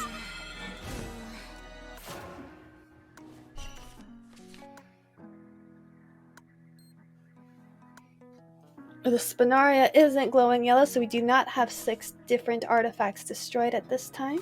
And it looks like Kanahamu's going, or at least considering the Spinaria. And if he does, I wonder what if he's picking. Okay, humor me here. It's probably not a great idea, but would there be any situation in, let's say, any matchup where playing the second Mobilized Factory would be an option? I think the only time you play 2 Mobilized Factory is when you have not absolute tolerance, -0 in your deck. I think that's the only time in which you do that, because otherwise you will mill your whole deck. Just playing a normal artifact game plan, if you play 2 Mobilized Factories, you're going to go through your whole deck or lose, in my personal opinion. But you know, that doesn't call for every single situation. There might be a time where maybe that's what you need to do. I can't think of that exact situation off the top of my head, but Shadowverse is very situational. A lot of different combinations of things can happen every game, so not good to talk in absolutes. The turn is almost over, and he just started playing cards, so this will be pretty interesting. This deck does require a lot of thinking to try to make the best plays you possibly can. It looks like he's just going to go thinking or panicking. Well, I like to give people the benefit of the doubt, so I'm just going to say thinking. Oh, and there's Sekka off the top. I wonder how much damage she's doing. If we bounce the Sekka, you can do 7 plus 5 more, that's 12. 13 with a Wisp. 2 more with Alberta, that's 15. So you need to do 3 more damage. I don't think you have the play points to play 2 Albertas, but you can play 1. That's not enough. If you can play both Resolves, that might be enough, if you have enough play points for all of that. I think that's enough play points. I think if you play both Resolves, and then get the fairies, and then trade out the fairies, and then do Sekka things. Whoa, that's not what he's doing. Oh wait, I'm assuming that Sekka's at 20. I have no idea what Sekka count is at. It is glowing, but it could be 10 or 20. We don't really know for sure. Yeah, you're right. I mean, I'd assume that with starting with the bouncing the Wisp, that it wasn't close enough. Because if just trading out the fairies, like if he was at X equals 16 or even 15, because you could bounce the Sekka, and then, or even 14, because then you can bounce the Sekka. There's a lot of wiggle room on that turn. And if depending on the amount of wiggle room, Akamaru Red might have missed the lethal there, but don't hold me to that. But what does Portal do here? They can't heal because they have nothing to trade into.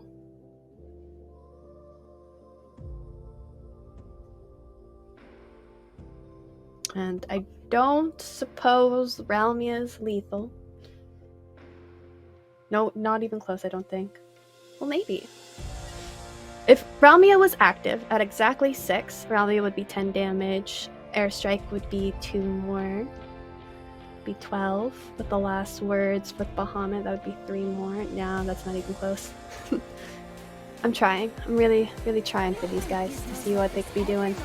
You know, Shadowverse has gotten a lot more complicated in the last couple of years, and I can greatly appreciate that, because it allows for players to be really creative in their thinking. Moves aren't exactly always straightforward, so there can be a lot of ways games can be played out, and just seeing the last few turns being basically coming down to the red ring, it just makes me appreciate that, Shadowverse can be a pretty hard game to play sometimes. Yeah, the round meal was active.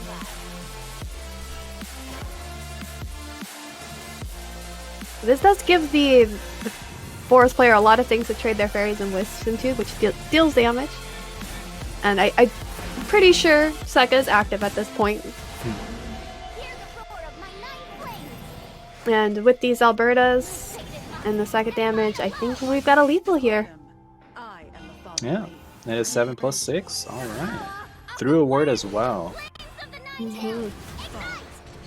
So it looks like Alkmaar Red will be taking this set.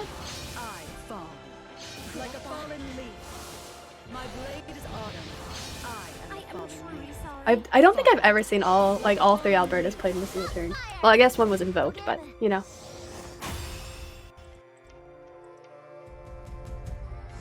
That reminds me. Have you done the forest puzzle for the Idolmaster solo quest thing?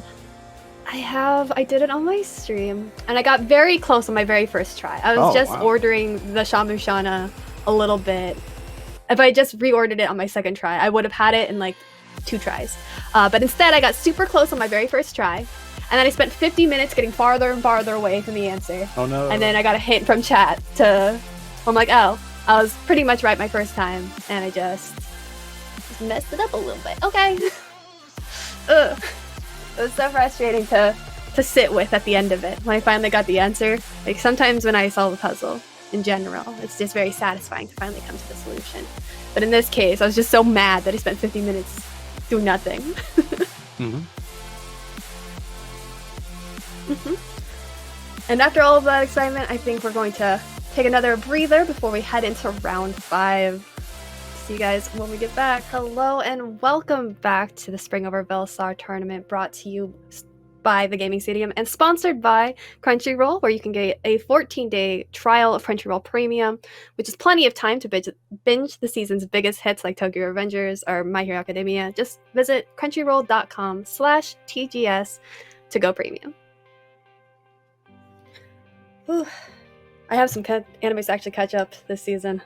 I actually am watching Tokyo Revengers, and I haven't watched the latest episode, and I'm pretty excited for it, actually. Oh.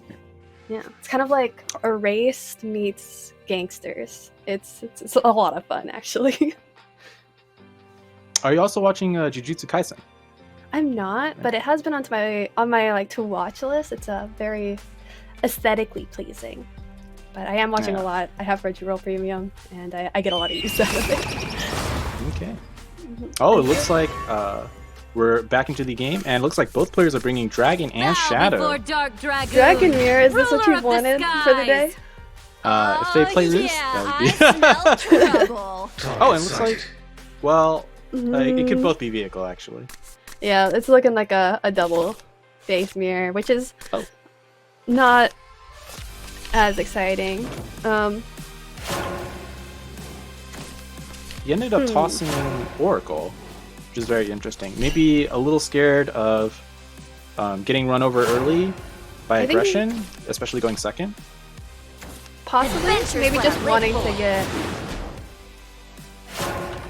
something to buff a Reggie. Reggie's kind of, I think, sometimes better than the Oracle, depending on your hand and what you got going on. It looks like Stella's opens up with going first, Quixotic Reggie, one of the classic strong openers of Vehicle Dragon. It's pretty hard to deal with. You're gonna take a bunch of face damage. Yeah, Shiryu could try to contest the board a little bit by doing like a Reggie rearing, so they can do both the ramping of Reggie as well as presenting a little bit of a board. Yeah. This is looking pretty scary too, because going into the Evo turn, Stella has double Reggie online if he opts to go for the Fury here, and that's a lot of damage, and it'll get him enough play points to play Gondagoza, and he's already taken 4 damage, so this could be pretty hard to deal with, especially since he's also more ramped up. This wasteland's a fixer-upper. Going second player. There's a lot more where that came from. I mean, Shiryu's trying to keep up with the rank, being able to Evo This Reggie thing's here more through that little vicious bit of than a ramping. 9-headed dragon. I think he's only just the normal going second, play point behind at this point. But the additional Regis in hand for the player going first. And Shiruru going second, having This to is respond pure to damage rather than craftsmanship. pushing his I own leave the damage in. adventure into you. A matchup where it's just who can hit the face harder, it puts Shiruru on the back foot from the get-go. If he decides to go out for all-out aggression, it is quite a bit of damage. If he's expecting no heal from his opponent, the Ganagoza will be lethal. But as we see in Shiruru's hand, he does have the Tiamat Omega, which can stave off a little bit of the aggression, and makes it so lethal won't be too simple. Also, he has the option to go for a drain roll on the Forte Hey, this wasteland's a fixer-upper. as well. Hey, this wasteland's a So we'll see fixer-upper. what he will play. Yeah, Stella's just going for the Regis, going to push him damage, probably going to This ignore thing's the Regiment more Blade vicious maybe? than Or maybe a he might trade the nine-headed Regis, dragon. depending This on how is much he pure expects the craftsmanship. potential for heal out of Shiruru. I feel like he goes face here. This is pure craftsmanship. He knows Tiamat he Omega's just- a card! Well, Look on at to the next that! We project. got, That's for we the got some trade. trading. Okay, so it looks like he won't try to go for the Ganagoza lethal next turn unless he finds a rearing. And again, since they're playing the game, they don't have perfect information like we do. We can see both players' cards. That the Ganagoza lethal would not be in play, and it looks like he does get the Drain Dragon. Yeah. So that's a lot of value. Our players Forte- today, when they're going for RNG, Well, I feel like on to today's the that day. next If you're project. on a featured match and you were like, oh, do I take a 50-50 or do something solid? Go for your random hits this time, because people on the stream today, if you need They've a just 1 in been winning all their 5, RNG. a 1 in 7, 1 in 3, RNG's on your side today if you're on stream. I haven't seen too many Forte lists lately. Most of the Vehicle Dragon lists I've seen at Cutter, but it looks like the Forte inclusion did pay off. He did get that Drain, and now he's going to get a lot of value out of that amulet and Stabilize. So it looks like Stella's turn is a little bit awkward. I'm not sure how he will open it. He's going for the Size of Ganagoza to push damage, it seems.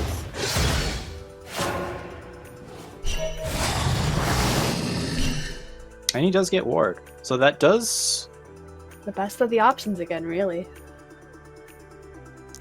If he had rolled Drain again, he didn't have anything to trade into. Rush wouldn't have done anything either, so rolling into a sword. Best of the 3 options for Shiruru here.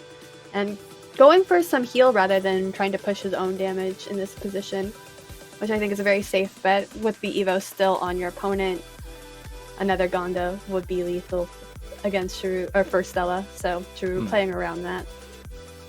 I believe a I'll head the vanguard. Quixotic or a I'm not sure what her name is. I call her Cute Goblin because she's a cute goblin. She's the goblin that's cute and gives you a little bike. Yeah, if he didn't heal there, I believe it might be lethal. It's evolve the wait, no, not quite, because you would have to destroy the body. Yeah, there's wards in Yeah. the way, so Roy cannot go face from Vile but George just dragon, clear the board. repent your wicked deeds. One can't George just clear the board, really. I'll open the way. Just follow Finish the behind. job. Finally doing some damage. Shiruru's done 2 damage now to face with the Zarazia. Finally getting some face in with the face dragon beneath deck. my wings. You go even more face by either doing like a Roy, a Chaotic into Roy, or Gondagoza here.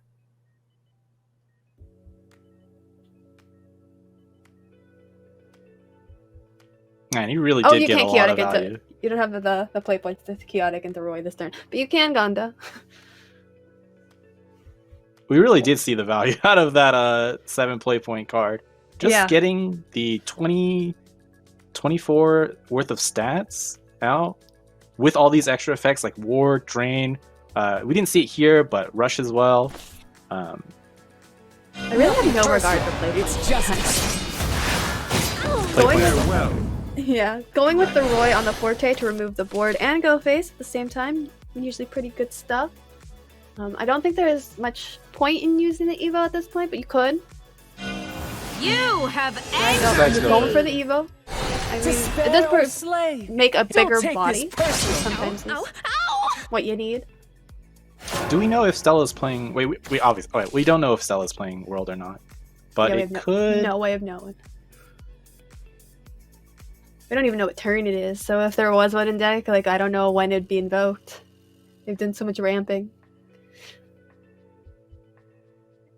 And Stella doesn't have anything here.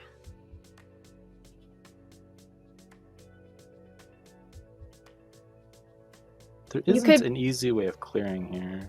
Yeah. I'll head the vanguard. The Evo on the Roy actually makes it so Jerva Evo wouldn't clear the board here. Otherwise, Jerva Evo would have. So that Evo on the Roy actually very, very good to play around Jerva. I hadn't considered. Haven't been playing too many Face Dragon Mirrors because I like to ban them. Iron Dragon Breath runs. I've been keeping this in reserve. I'll blast my That's way a big through. Razia. That is a big Razia, but we do see Our guy. Behold There's of a thundering fist. we also see Pure as well. Damage which is Yeah. also good. Eject. That would have been a cute way, like having this like 9 attack Razia where if you attacked into it, it would kill you, but spur it out of there. But no, choosing to go with Gondagoza, classic way of Dragon winning out a game. That was a lot of damage, and I'm really impressed that Shururu managed to come back from the back foot and take it over Stella. Really found enough healing in the forms of the Tiamat Omega, and especially rolling the first drain off of the Forte Amulet really turned the game around for him. Yeah, healing 11 damage really shut him out of the game when he had such a really good advantage going in. I'll teach All right, you looks like some our manners. second match is Shadow versus Dragon. Yeah, I smell Let's trouble. see what the draws look Target like. sighted. Wormfire Engineer, that's cute Goblin's name. That is Key Goblin, yes. And who doesn't like a cute goblin or a goblin online? Very Designs classic are like Shadow. unhatched dragon eggs. So it looks like he decided to keep both Sarcophagus Wraith and Otherworld. It's a little bit scary since he might not have a 2-drop to contest the board. But we'll see Really what rolling up happens. the top.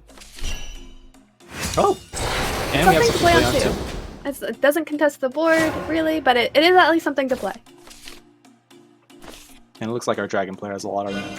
Also, kind of wanted to talk about the design of Ominous Tyrant, the new Shadow Legendary card. I really like how it is an amulet, and generally amulets are cards that gain value over how much they are played. Adventure's what So I live for. I think you're getting like a 4-drop and a 2-drop for 2 play points. Adventure But the calls. downside is, you're skipping turns and they're not dealing with the board. Ready yourself. One of the things I like about this card is that if you are going second, and you play this card on 2, it'll pop out on 4. And I really like amulets that have this go second clause, really to balance out the balance of amulets that go first versus amulets that go second. Yeah, that's definitely a good balancing tool, because usually we've had first jokes going around for years now. So having ways of balancing out that first advantage is always Frills, nice. don't double check. Discipline. Being able to Evo the other Step gatekeeper back. here, New arrival incoming. summon another 2-drop Frills, out of Afterlife 4, trade out services the at 4/1. reasonable rates. I'll leave the So many last adventure in words the destroyed you. already. I think there's been 3 destroyed at this point. We had the Sarcophagus Wraith Amulet, the Tyrant Amulet, and now that follower. And It looks actually- like he's running Milteo as well. I haven't seen that card too much in this.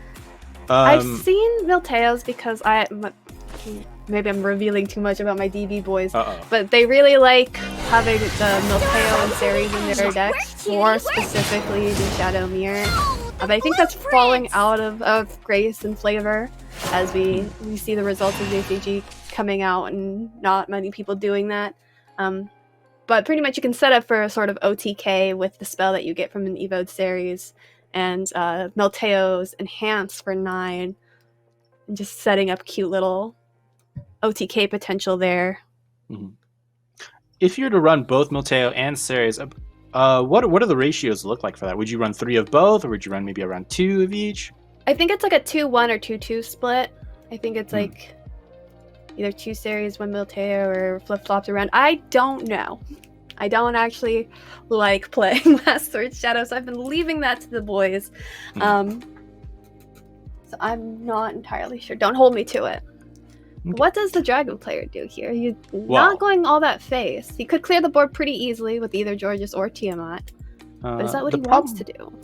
The problem is it'll leave a Lich on the board, I believe, since the AoEs will hit the Lurching Corpse. Vile So it is a little bit off. Repent your wicked deeds. The time to awaken is here. You beckon. He's awkward. Bang bang! So he will live the 4-4 Pierce alive. him through. And he loses the 7-7 Georges, which is not ideal, but you got to do what your hand tells you to do. So, yeah. Does this look like a good Milteo turn on 5? I mean, there's not much else to do, so yeah, even though I see Milteo most often used as a kind of OTK combo potential, maybe sometimes just play Milteo for Milteo thing. Welcome back to the land of the living. Rolling 1 of each. Enough And even playtime! game. Yeah, putting on the pressure, I like it. Too dear. There's a lot of bodies for for Dragon Dealer. Yeah. I'm sorry? And once this Milteo and other World Gatekeeper are destroyed, I do believe I've been counting this time. I actually counted this time. So we will have 10 Last Word followers destroyed. He does not have first in hand at this point, but I've been Just like keeping that. this in reserve. No, I'll I blast counted. my way through. something I can do every now and again. I'll live I again. like to joke that I can't count and I can't read, but every now and again I can. That's a pretty good clear from the Dragon player, actually dealing with that board quite well. He has to run something into the Razia, so that'll be an additional 6 damage. It looks like a pretty easy Sarcophagus turn, though.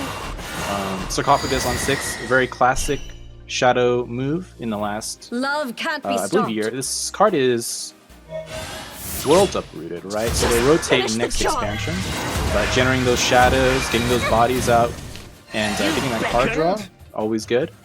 And he's got the Natura trait. That doesn't really matter, but he does.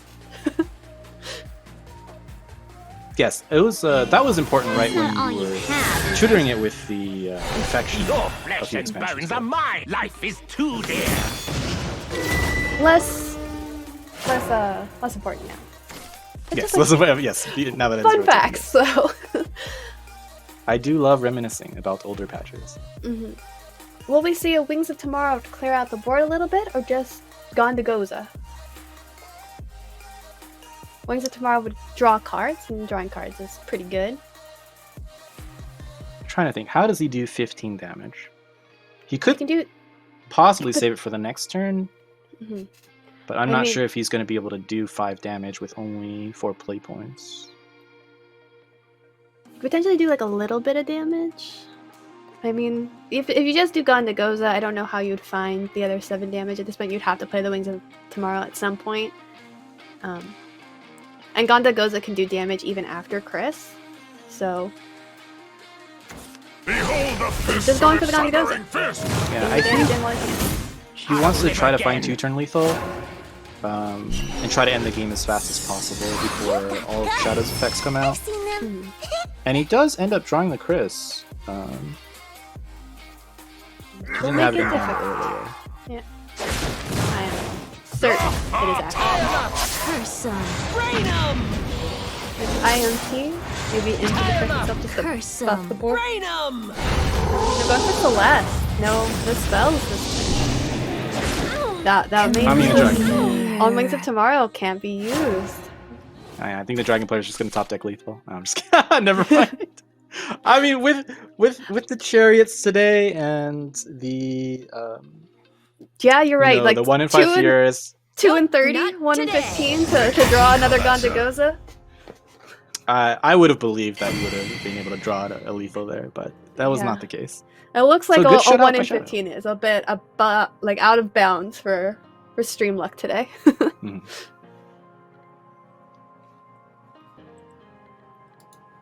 But yeah, very, very interesting set. Yeah. Uh, Wow. No matter who wins today, everyone can come out on top with a 14-day trial of Crunchyroll Premium. Enjoy the hottest shows like Jujutsu Kaisen in HD and ad-free. Just visit crunchyroll.com/TGS to go premium. I wish I could get more 14-day free trials. Like, I'm just praying for my premium. But I use it a lot, so not really a bummer. I use it literally every You find day. it to be worth it, of course. How much Yeah. is premium per month, by the way? I believe premium is $5 a month. I pay for like their yearly like bundle, so like I pay it like in one lump sum for the whole year because I think you get a little bit of a discount doing it that way. And I know I'm going to be watching anime for the next year, every year for a couple of years, so I don't mind taking in the little bit of savings where I can get it.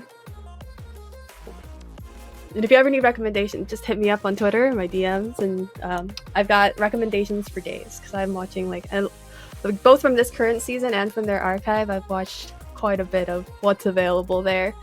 Though I never got around to finishing the Shadowverse anime. Like I kind of dropped off at around like episode 13. It was maybe I'll get back to that someday. And I believe Shadowverse is also on Crunchyroll. Is that correct? It is. Yeah, the Shadowverse anime is on Crunchyroll. If you also want to watch the Princess Connect anime, that's up on there too.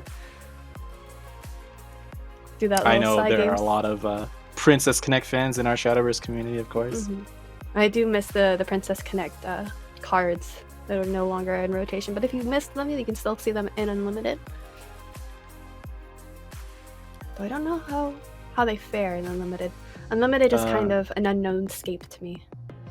Let me see. I don't think any of them are used, except Princess Knight. Weird. I think I actually use IO in my blood deck, but I also don't know. And IO as well. Sorry. I forgot about the lovely 2-drop that drains, of course. Yeah. Consistent, always good card. For sure. And for our next match, we'll be following Sage and Justin. Justin from Team Mana Surge. I sometimes catch his streams, actually. Host each other back and forth every now and again. Oh, looks like Sage brought Sword and Shadow, and it looks like Justin brought Portal and Haven. You know, we haven't seen Haven yet on stream. This will be pretty interesting. It looks like he brought Ward. Yeah, we've been seeing a lot of interesting picks here and there. Like, I was expecting to see just like Shadow and Portal all day long, but just seeing Sword for a second time. Yeah, and it looks like he tossed away a Reinhardt, so that's also a very interesting card to play in your what kind of deck should we call this? The everything deck? Yeah, Traits this one. Yeah, maybe. I'm not sure we've got a full name for it. Maybe we can just call it like a. At least this build of it looks like more mid-range, so maybe we'll just call it like a classic mid-range sword, even though that's archetypically not. People aren't gonna know what you're talking about off the cuff usually if you just say mid-range sword right now. But You've been chosen. do we drop Sarissa? If Sarissa can't be answered, Sarissa can really snowball a game. An unanswered Really gets that. Sarissa is kind of my worst nightmare. I've lost many a game to her.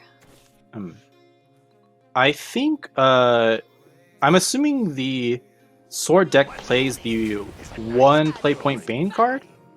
That might be able to deal with it, and can be tutored by the 3-cost draw card, I believe. Can it? If he can get past the words. Sorry? Doesn't Armed Butler only pull commanders? And the 1 PP Bane card is a officer, I believe. No, The middle card. the maid card, yes. The maid card, yeah. Well, there she is. And he does draw his gunslinger, yes. That would in fact answer the board here. You can Armed Butler and Evo her. You could Evo her, trade, and then use the Combustion Demon to trade to clear it. Very, very clearable here for Sage. So Justin's gonna have to work a little bit harder to for this one. He's not just gonna snowball out of control here. Combustion Evo also clears it out. You can just trade the turtle or Garvin and face. Oh, he wants to go Ooh. face here. Putting in that 5 damage in early, it's really nice. The buff on the source is not really mattering here because Serves me right. Combustion Evo do 5. Justin Looks like could heal that damage back, but would not clear the Combustion Demon if he goes for the Reverend, but going for the Reverend anyway. It does advance the Ward's dead game plan, but again, like you said, it does not clear the Combustion Demon, which is a pretty big 5/5 card, and the Adjudicator. Yeah, and the Evo effect really going to do a number on his board, but if it's doing a number on the board, it's not going face, so there's at least that trade-off. And Sword can clear wide boards with things like Nahato, if that's in this Sword deck. But otherwise, it's kind of difficult for Sword to deal with a wider board right now, I think.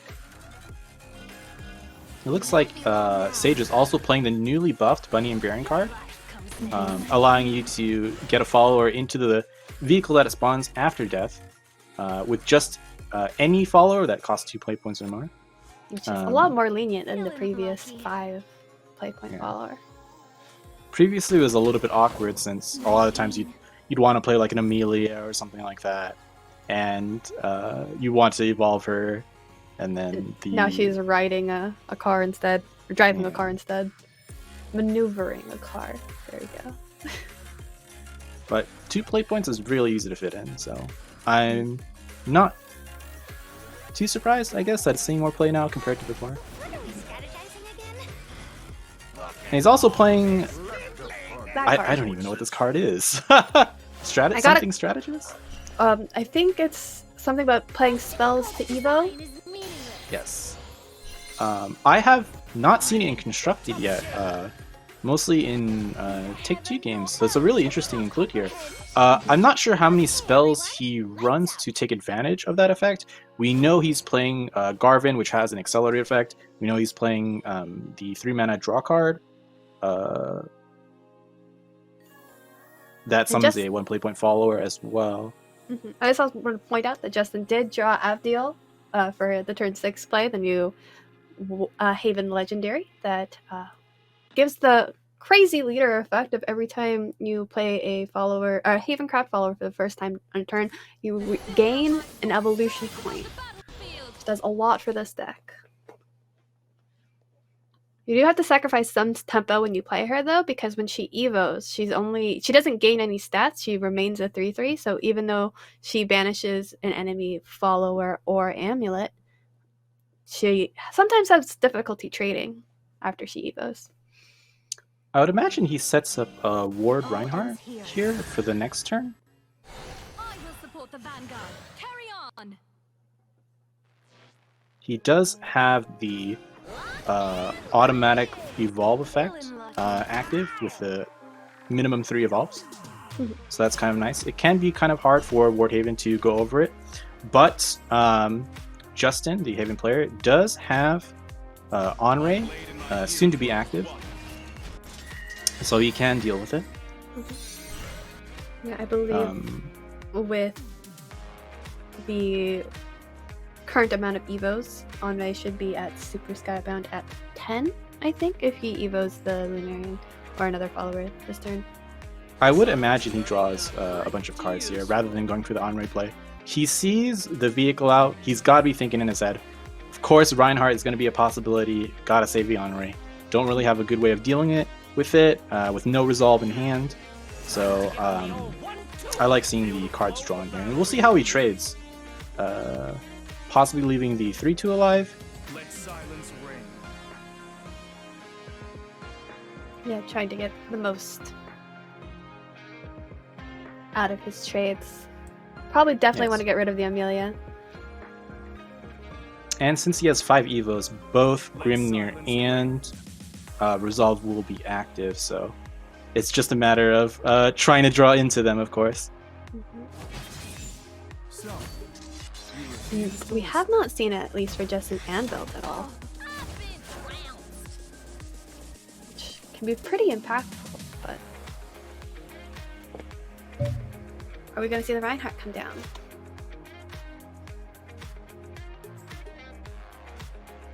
He's thinking about it. He really wants to have it with the ward. It's one of the stronger combination of plays to do. Even though he might feel like it's not getting as much value because it's only going over a 3-attack follower, I feel like getting that ward on that Reinhardt is not really worth passing now. I mean, Onray Justin will does have get rid of it, but yeah. Yeah, and Justin does have a clean way of getting rid of it, so it's not the end of the world for him. But he does need to find his end game cards, his resolves, his Grimnirs, to be able to finish out the game. Yeah. With this Paladin, the Onray Super Skyband is now active, and his followers will take 1 less damage from effects. And his base. His base also gets the buff, which is perhaps less impactful in this matchup, but pretty impactful when you're playing against Portal. I guess Sekka as well, Discard Dragon, Corruption Blood, all have damaging effects to face that Onray does mitigate a lot of, so that is pretty nice. And doing a little bit of face damage with the Pine here.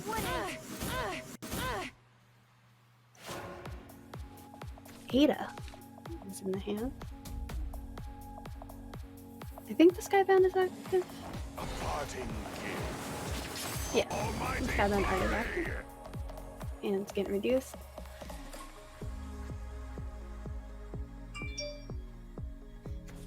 I'll use the embers to start a conflagration. And just gonna make a big wide board here, and even though dealing with a single big Reinhardt wasn't hard for Justin, getting rid of everything else might be a bit more difficult. The whole wide board will be. Yeah, this is a lot of value from a turn 8 Sword board. Sword has had access to this in the last expansion, but we didn't see too much of this. But man, that is a lot of value. All those evos, all those stats. It's going to be really hard for Wardhaven to clear through the whole board. But, you know, maybe he draws double resolve off the top. That being said, though, this is really tough. Could be game here if you had told me at the start of the day that I'd see Sword winning twice today, I wouldn't have believed you. And Chariot on top of that. Yeah, Chariot. You refuse to listen.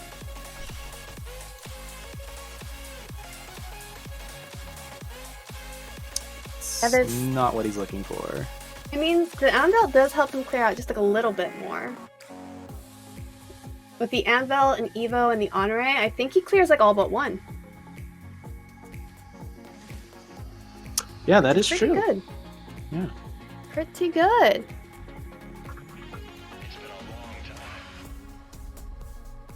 Anvil was exactly what he needed, really. Yeah. I don't know. I don't know what he was gonna do without Anvil.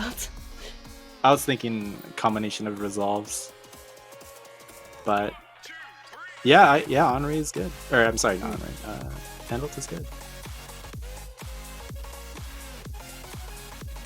Really considering though. So I mean, suppose he leaves the if you go for bunny the and 4-color tortoise, you do get the Lunarian, which can help clear out a little bit as well.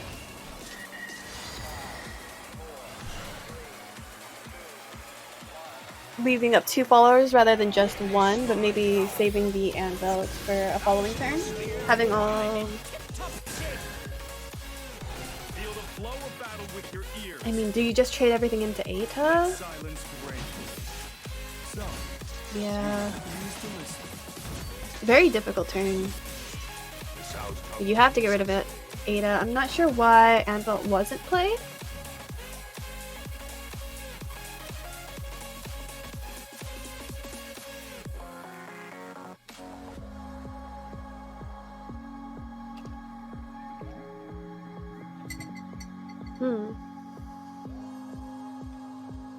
At the same time, what does the sword player do? I mean, Amelia can be evoed, help clear out the 1/4 tortoise. The Onray does need to be well. The Bane can get through Onray, so don't need to hit it twice. Does this deck run Gelt? I haven't seen it yet. Or does this deck have enough draw with the new sword card and the butler and Amelia to just cut Gelt completely? Who knows? I don't know what goes in sword decks these days. So this really seems more of a homebrew situation.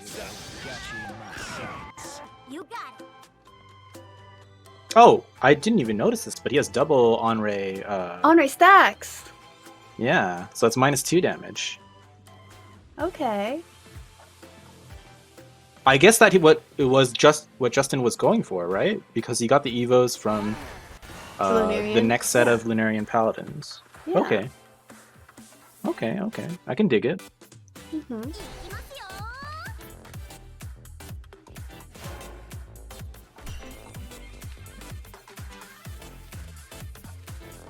Is this the Anvil turn? It is the Anvil turn, especially with the sniper as well, being able to be the Evo target here. Yeah, getting a lot of value out of the Anvil there, and out of the Evolve effect. But I'm not too sure how big the Garvin is. I would assume it does 8 damage at least at this point, with all of the traits being unlocked. Yeah, I believe we've had the Panther, so that's the Natura, Natura? Officer, Natura, Commander, Commander. and that alone is 8 damage, so yeah, it should be lethal here.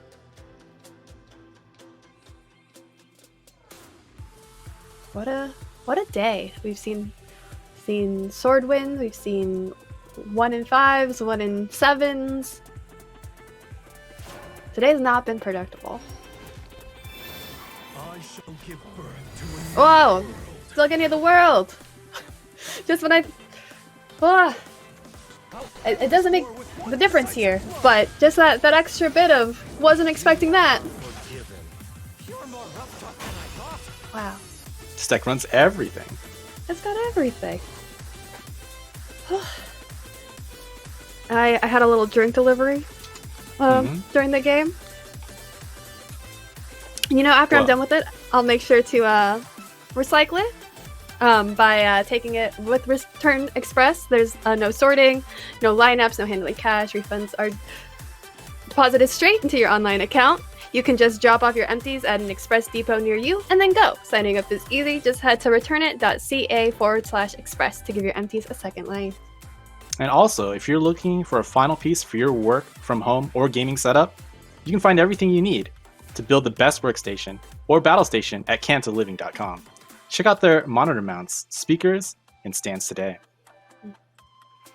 And don't forget that today is sponsored by Crunchyroll, so make sure you get that Crunchyroll 14-day premium trial by heading over to crunchyroll.com/TGS to go premium today.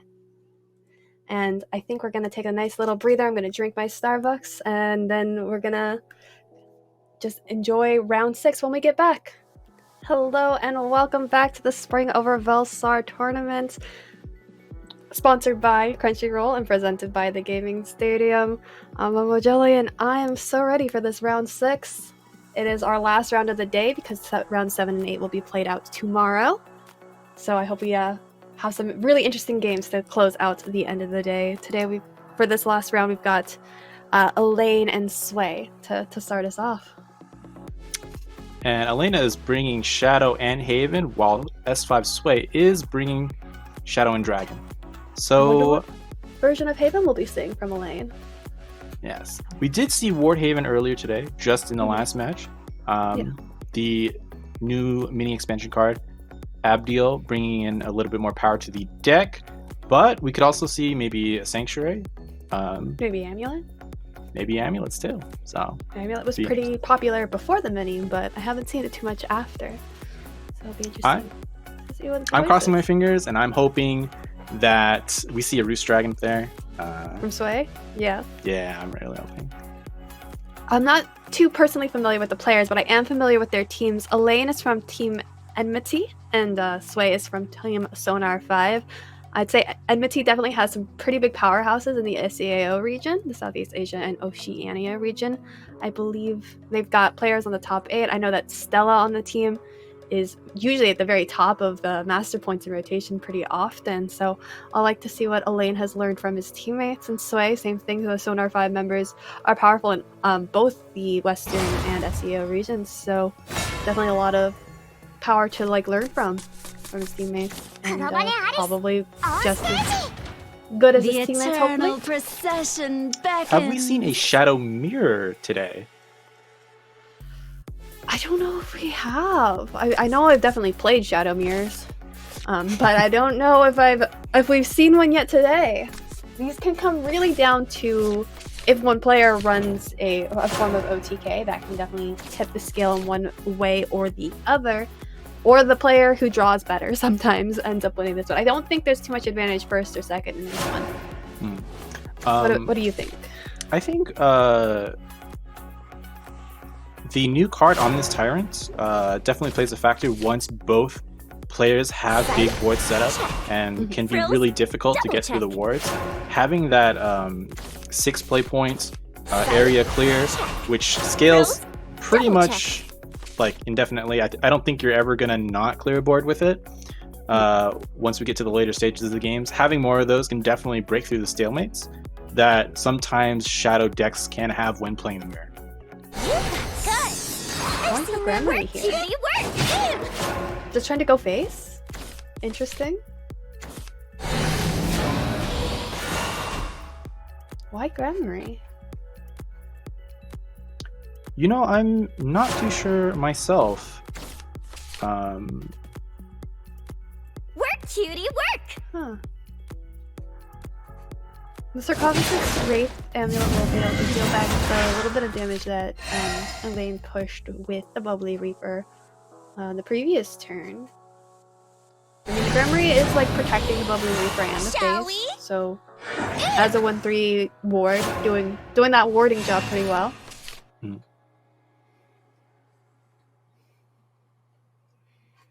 And going for the Sarcophagus Wraith on that turn 4.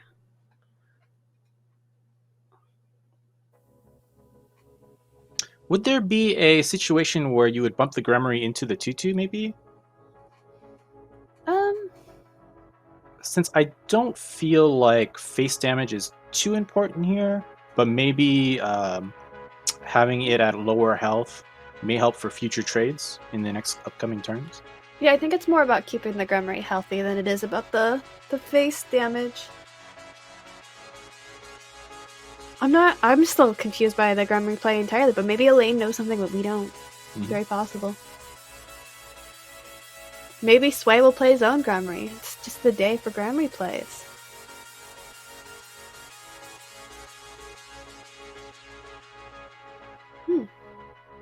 I'll have to think about for Sway. He definitely has his choice of 2 drops to play here. I believe, do these Grammar decks run 2 or 3 Grammaries? I think if it's standard 2, is 2. Yeah. But Yeah, I don't think drawing the Grammars matters too much, particularly for this deck, because the Grammar effect is kind of secondary for the game plan rather than primary as it was in previous iterations of Shadow decks. So I think even if you have to like manually play out the Grammar, or if you even like summon it back from something like the Celeste Last Words.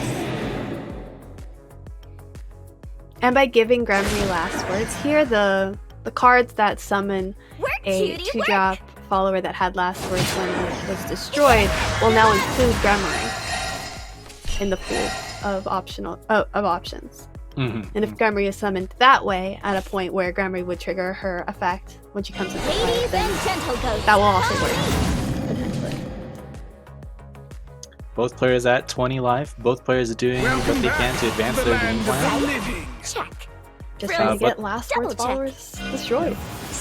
But this board is pretty wide coming out from Elena here.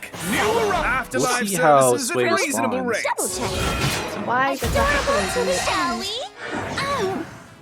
not very. It's wide, but it's not very strong. Like Vampire Devourer can take care of most of these. Leave a 2/2 or 2/1 or something. all out of status too. Good luck! You might even leave the 3-1. Value trading all of them doesn't seem like a bad idea. I love the bewitching And even hours evolving. upon us. Eagling. You guys are going over the 3-1. Just leaving it to Everyone needs an afterlife plan. Adorable Is to this the what end. we're gonna see? Just a bunch of Nightmare Devourers clashing into other Nightmare Devourers? I mean, it progresses the game plan. You have Last Word's followers destroyed when you destroy those Devourers, and sometimes they replenish their shadows by themselves. Sometimes. Sometimes they don't. Or Sarcophagus Raid. Seems like the option here. With the Evo points still available, this will clear out 3 of the Devourers, leaving up this one. This is that bad. This is a really strong turn for advancing the game plan. While you won't have, well, let's see. That's 3 shadows. I would imagine Sway won't fully clear this. Mhm. And actually, if he does fully clear here, Gremry still won't activate, right? Because being at 23-23 will not invoke the Gremry. Your flesh and bones are mine. But his shadow count is much higher than Sway's. Sway can have his shadows get eaten up by the Devourer. Devoured to those shadows, if you will. And it looks like Sway is playing that Miltea that you mentioned earlier. That has we that. haven't seen a series, so maybe it's just Miltea for Miltea's sake.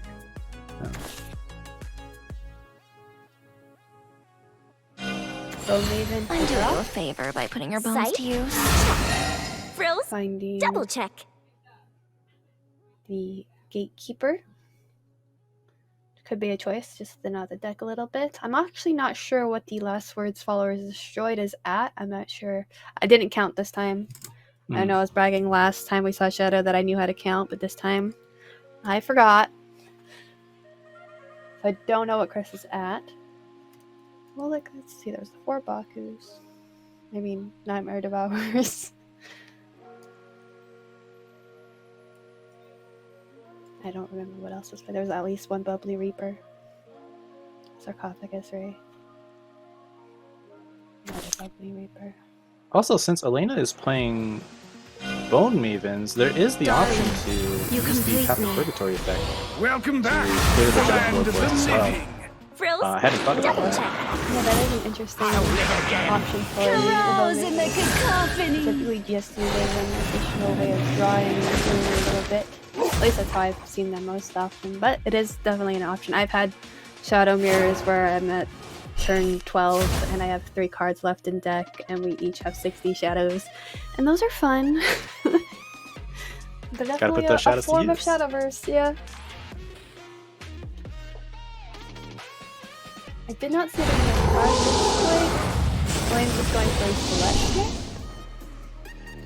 The Celeste prevents something like Necro Impulse from killing him on the following turn, and gives him a turn to get the Gremry next turn.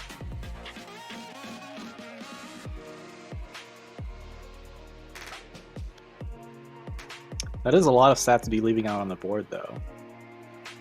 Potentially 9 to 11 damage if he decides to go straight all face. But he will invoke his Gremry next turn, so we may be able to see a nice swing with maybe Trio or Nightmare Devour. Yeah, the Possibly Devourers Celeste. potentially. Yeah. I mean, the Devourers could potentially heal back up, but some of the damage that they Person. Brain 'em! Crouching corpse! going for the Iron Teeth before he's at 50 shadows so it doesn't eat up the shadows. Love can't be stopped. Very careful there to keep his shadows intact. You There's got the guts. Gremry. I've seen them. Oh, gets a Wicked Rebirth as well. Definitely useful stage to get Wicked Rebirth. Gremry is a lovely target for the card. You know, he can really lock out the board. Like, assuming Sway didn't have the Tyrant in hand, this would be a really, really hard board to deal with the Wicked Rebirth trading into the Trio, with the Trio follow-up after, and then 8 play points to do whatever.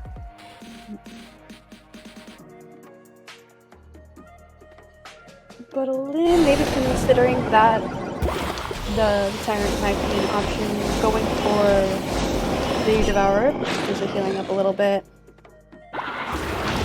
You're wide open. Ooh, rolling heal twice on the first two.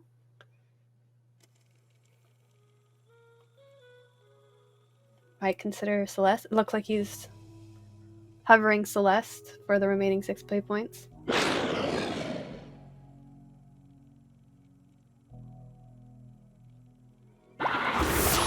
Such a lovely couple. I would imagine shadows aren't too terrible either. Ideally, you probably want the heal, but he does have double Bone Maven in hand, and the 30 shadows effect is nothing to scoff at. Yeah.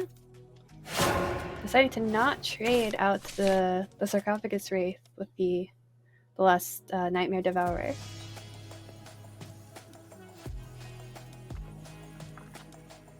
So even though the Grimoire is in hand, playing it out is still not active. There's 21 cards still in deck for Sway.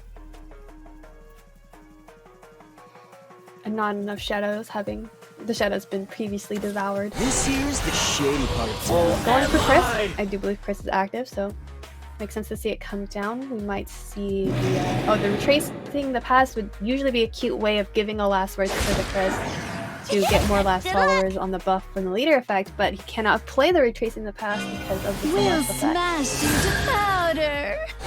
There is no life after death. Be a good kid and die.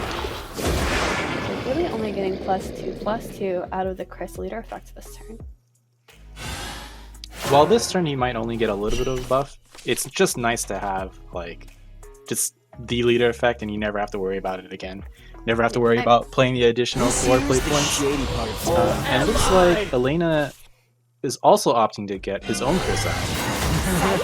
Check. Frills, work, And playing cutie, that work. 10 last word Adorable to the end. Wicked Rebirth, getting a lot of value, being able to trade into his giant horde over there. I think we might see after the trades the Necro Impulse play. Just we're playing it out now. Detestable. I will protect even Play in points back. Detestable. Do you think he'll opt for the trio here or the Bone Maven to finish out his ass? I like the Bone Maven, and that's where he's going for. And I understand now that he kept the Bubbly Reaper rather than trading it so that he could get another big ward follower. I'm so used to ghosts going face. Forget they can be used in other places. Good. I've seen them. The Tyrant should be enough to clear out the board here. tie him up, Curse 'em. rain him, I'm starting with the Gremlin Trio just to get the board. Tie 'em up. Curse 'em. rain him. And now we have good old last words mirror shenanigans. Where everyone's got big boards and hopefully ways to clear it.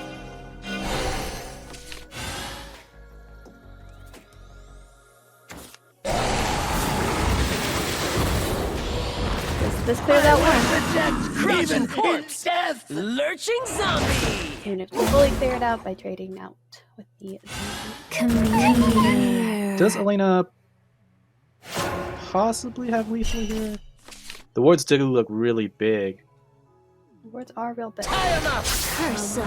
But the monster trios can take care of the woods. tie him up, Curse 'em. rain him. But no, not going for clearing all the words.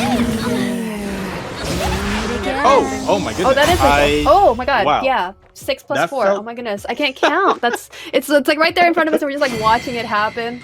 Oh, it's been a long day in Shadowverse, but Elena knows what he's doing. He can count. He can count to 10. I cannot count to 10. Can't wait to see what chat says about us. Yeah. Well, All in good fun. A good old Shadow Mirror. It didn't go on as long as it could have. You know, those can really drag out. yeah, having the 2 Bone Mavens actually go face and clear boards, 12 damage over 2 turns, really really Moonlight was able to drives push me out the damage mad. needed to win the game again, which dumb is really beast. nice. I'll And it looks like burn we you have alive. a dragon versus Haven. It looks like Ward Haven versus Vehicle Dragon. I'm a little sad it wasn't Roost, but that's okay. As long as we see a variety of decks, you know, I am super happy. Yeah. And Elena has the Anvil for turn 1. Always a good play. Sit solid card every time you see it. And our dragon player has Quixotic Reggie going first. The deadly combo. It sets you up for pretty much everything. With 2 honors in hand, we will probably see one coming down on Adventure's what I live you know, for. eat up some of this initial followers that Sways, well, not eat them up, but the damage that would go face will now be trading with honor instead. Likely. A perilous threat looms over all the skies. You know, with all the 2-drops that Wardhaven plays, I often wonder myself, which is the best 2-drop to play in what situation? And a lot of times I just straight up Adventure don't really know. Yeah, there is. Like, do I think play if you're the- going first, Ramiel is always solid because you don't need to save her for 4 Aegis anymore. transformation! Holy gem! But otherwise, there is a lot of 2-drops. Perilous Some of threat them, looms a over lot of all them the have skies. a lot of utility in the later game, including these honors, but just trying to get followers on the board to reduce the countdown on Anvelt, as well as eat some of the damage on board before something like a Georgius could Evo and clear out the whole board. It would make sense that he keeps the sniper going second for the evolve turn. That I suppose would be a pretty easy move to make. And it does, you know, banish Razia's last words if he decides to trade, say, an honor into it. Looks like Sway is considering putting the rearing on the Reggie. Go figure. Will we see just double ramp from Sway? Or will This is we pure play out the Reggie? craftsmanship. How empty Adventure it calls. is. Did I not pray hard enough? I'll face you Ramp. And he does head go on. for the ramp. Okay. So he has 8 play points to work with, which is a really nice number for the double 4-drops that he has in his hand. Next turn. That's also not pushing all that much damage. And I think Sway's really hoping for top decks and the ability to draw cards over the next couple turns. Yeah. I feel like more and more people are foregoing call compared to previous expansions.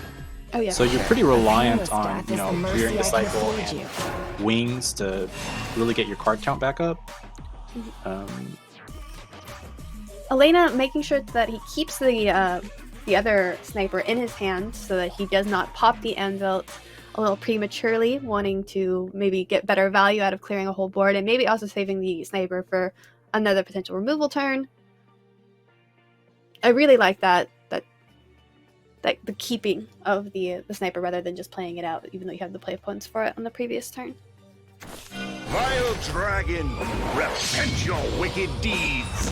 That hurts! So just Evo clears out most things, including this. Pierce him through. I would imagine this is the rest of his cards for a future turn. Try to get more value out of them, since the Razio would just be easily cleaned up by the Anvil tier. And then it looks like Elena has a very easy draw turn, assuming he doesn't top deck anything else better.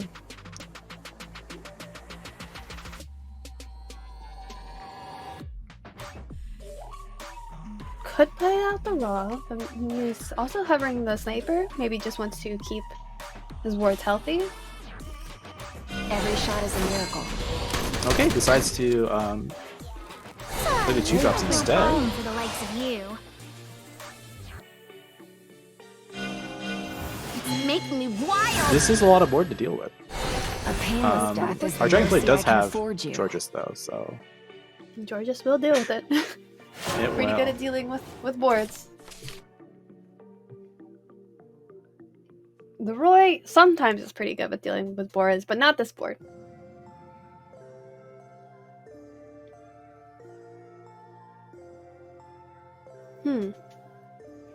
I imagine we'll see another Georgius this turn.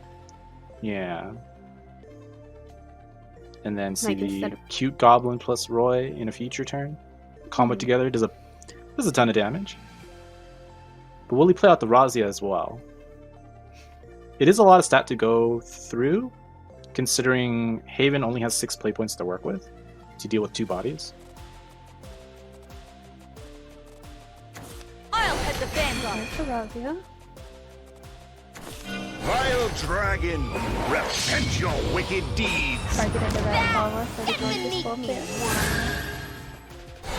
Pierce him through, the wrath of my spear. You are forgiven. Elena's hand is very small. And that does not help it. This is actually pretty awkward. Yeah. Both sides are really running out of fuel, but at the current situation, Dragon has a lot more value out of the cards that he has. And while Top decks Haven are can fully more clear, powerful. it's not Awkward. the best position to be in. Yeah. Farewell. What an eyesore. Awaken, for the end is near. You've been chosen. Alright, fading out the Razia. Finish the job. And all that's left in the hand for Elena is this Raw. It's so funny how they designed Forte that when you play her on 7, she's really, really good. But at her full cost, she has less value than I think when you Bow play her beneath my wings. for 7. But because of the Ramiel being so awkward, you can't play the Roy play this turn because the Ramiel would still be in the way. will rise. Do not seek what is And now there's gonna be double Ramiels in the way. Yeah, But and these he just- Ramiels have protection against Roy's effect, so it's really annoying for the Dragon player. And also, to talk about your Forte point earlier, I think the reason why the main body seems a little lackluster is because if it wasn't, then the crystallize effect would be way too strong.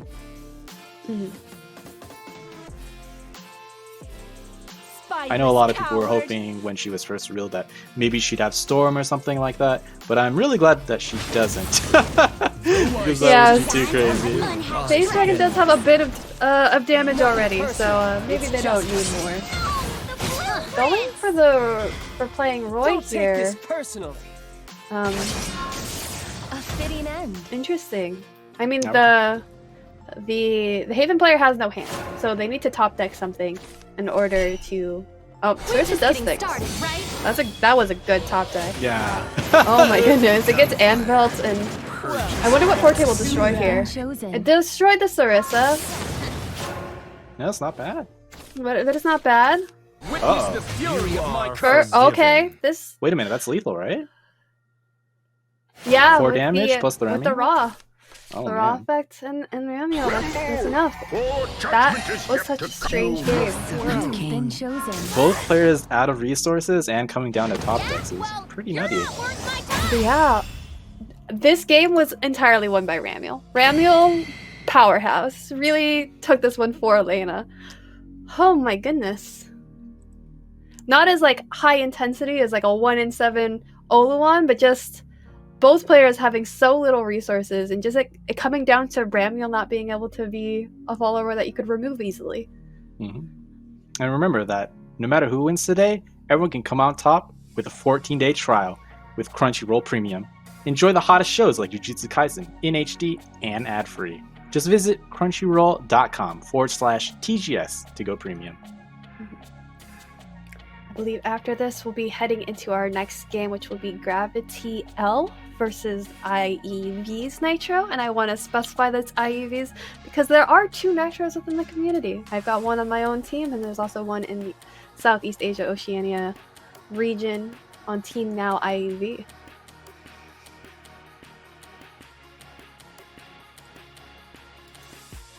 And they will be playing. Gravity has Portal and Dragon, and on the other side, IEV's Nitro has Blood and Haven. We haven't seen Blood yet, but It'll be interesting Maybe- to see what he brings.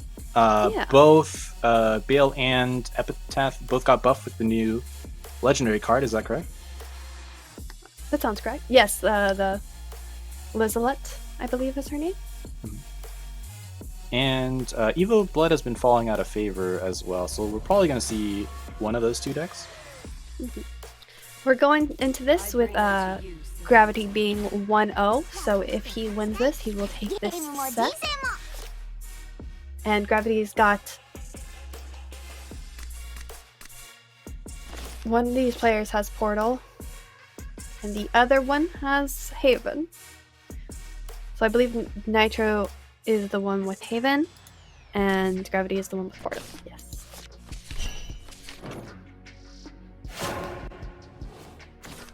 No paradigm shift generators for Gravity on the bottom, but he does have a bunch of artifacts. Actually, he does have paradigm shift generators. I've gotten to the point where I can't recognize that artifact carrier is a paradigm shift up and running. and robotic engineer off the top for even more paradigm shifts, and we're seeing even more ward haven. Do not seek what is not there.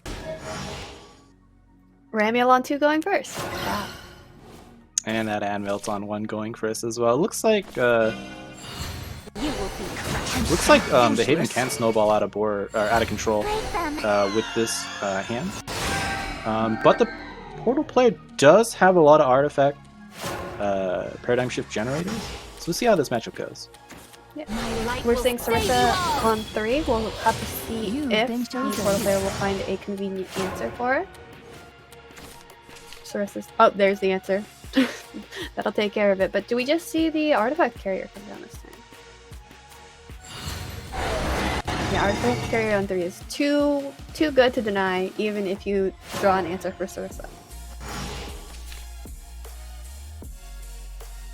This is a little awkward for Nitro here.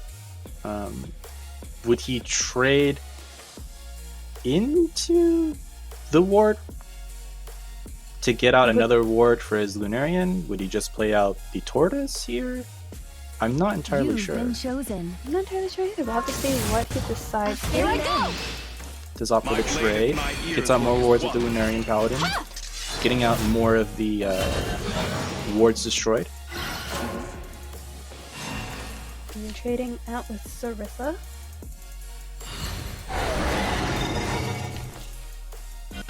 So we see the Aegis now going on the Sarissa, so she won't get buffed any further. She did get +2/+2 already, but that's as far as she goes. I'm only able to Evo and trade out one of the words. Look to the zenith. Really quick raw coming out. It just slammed that. And being Just- able to push 6 damage here as well as the Anvil at the end, and we'll do 2 more. Let silence reign. Just has to put everything face. Yeah. This is a lot of damage and board to be dealing with. Can you even deal with this? I mean, you've got a lot of paradigm shifts as the Portal player. So maybe. He can clear at least 2 and heal and destroy the big followers at the very least. Starting with an analyzer. Sleep. Helps to reduce the cost of all the paradigm shifts in hand. And draws a card. So,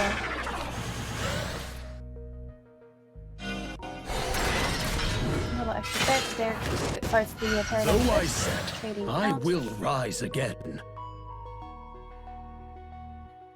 Will we see more keen edges for more heal, or other artifacts to get other artifacts destroyed? You are forgiven. Cool. Are we going to see a barrier? We are. We do see a barrier. Oh wow.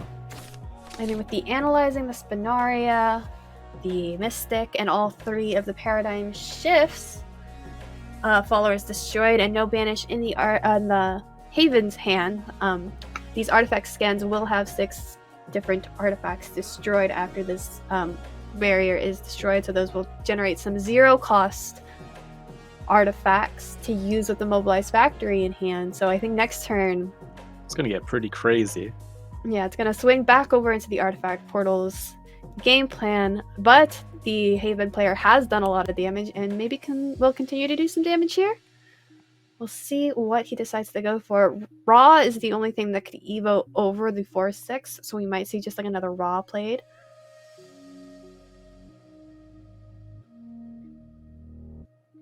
Alternatively, Nitro could play like the double tortoises and get to Lunarian Paladin into the hand, and then evo the Sarissa over the 4-6 for the less damage. Now, here we see the Raw. Embrace the 6 prominence. damage face plus the damage at the end of the Let silence ring. 6.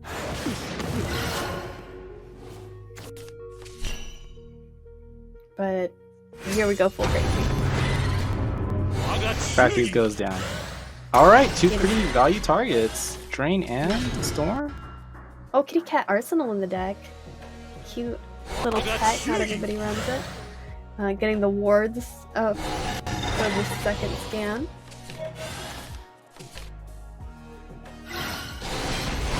Play another Zero Cost, and if you want to get another Paradigm Shift, you could play an Android Artisan here. You'll find gizmos like this every millennium. Yep. And we'll probably see some trades out, and then another Paradigm Shift.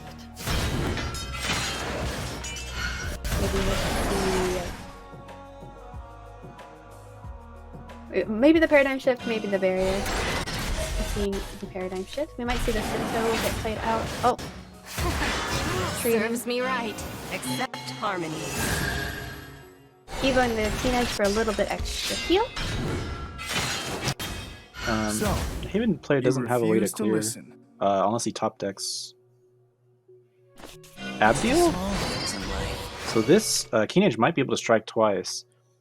So right now he can only play the Tortoise and then play the Lunarian Paladin, and that's not quite enough to get over the Drain artifact. Definitely And not. this Yeah, could this Teenage is gonna be a problem. My blade and my ears work as one.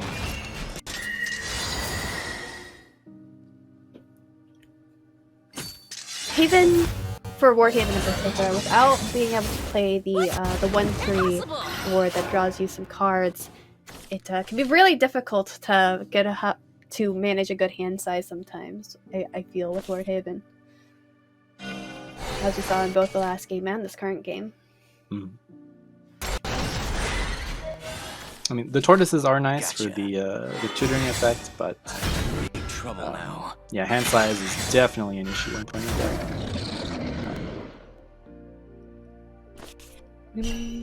Gizmo Enthusiast coming down?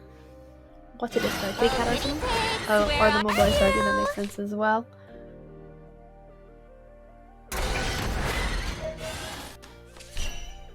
We have So a how hand can size now Nitro to come put back Storm. into this game? With the trades here, Anvelt always helps, so Sarissa would also fetch Anvelt at this point. There's the draw that I was talking about from Enchanted Knight, which is a little bit too late. With the Tortoise, he could grab another Lunarian Paladin and trade out a little bit of the board. But he's really just scraping by at this point. But I think he has to go for the Tortoise into the Lunarian. If there's another Lunarian still in the deck, which I believe there is still one more left. Would trying to draw a bunch of cards and just leaving everything on board be okay too? That Let's could get 3 definitely cards. be an option. By playing out the Ramule, Useful. it gives the Portal player the space to trade out. Ooh, that I am Bahamut such might have a been genius. a sad loss. Fitting end.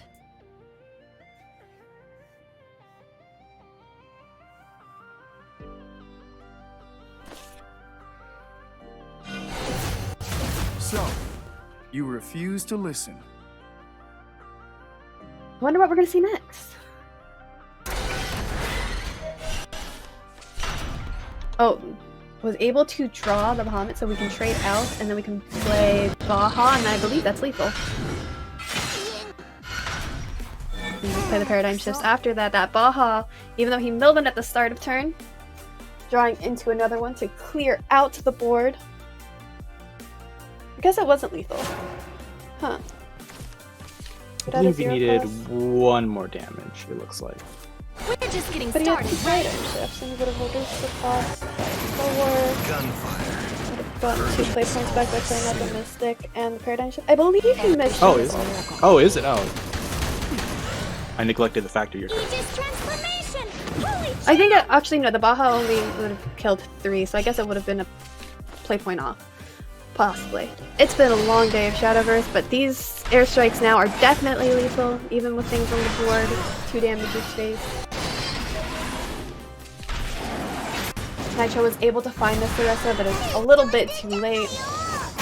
And Gravity takes this, closing out the set and winning this one 2-0 over Nitro. I'm fortunate that we didn't get to see Blood today, but we did get to see a lot of other interesting decks throughout the day. It's been such a great, fun day of Shadowverse, and we've got another day ahead of us tomorrow. Thanks to all the sponsors who made this possible. We could not do it without you. Thank you for the Gaming Stadium for hosting this event, Crunchyroll for sponsoring this event, and Corp, Monster Cat, Kanto, of course, all of our sponsors make this possible. Yeah, and I had a... I had a great time too, casting with Momo. Hopefully we see more great games as well. We didn't see, I believe, Blood was the only class I think we didn't see. We didn't see Blood, and we didn't see Rune today. And didn't see Rune too. So hopefully we can see a little bit of those tomorrow as well. I'm Rod at Alia's stream. Yeah. And I'm the Momo Jelly. You can follow me on Twitter and Twitch with the Momo Jelly at the start of it. So I'll see you all tomorrow with more Shadowverse content as we see who will move on to the playoffs and who will take the whole thing tomorrow. No matter who wins today, everyone can come out on top with a 14-day trial of Crunchyroll Premium. Enjoy the hottest shows like Jujutsu Kaisen in HD and ad-free. Just visit crunchyroll.com/TGS to go premium.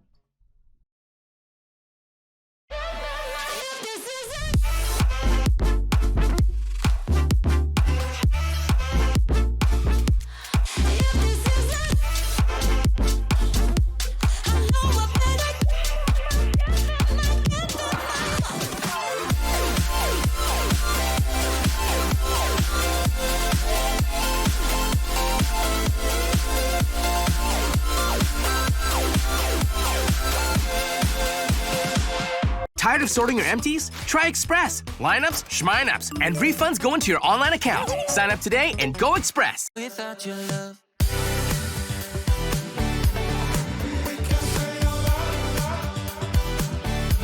Without your love.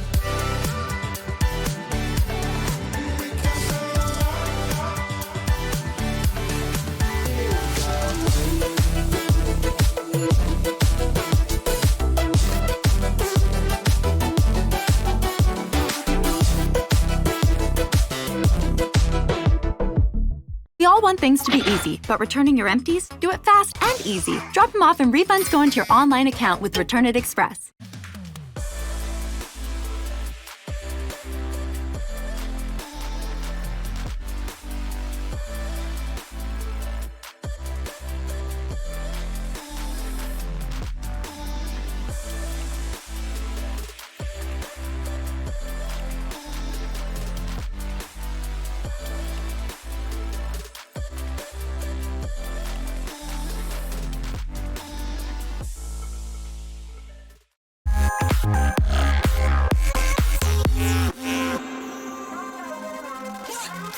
Let's go.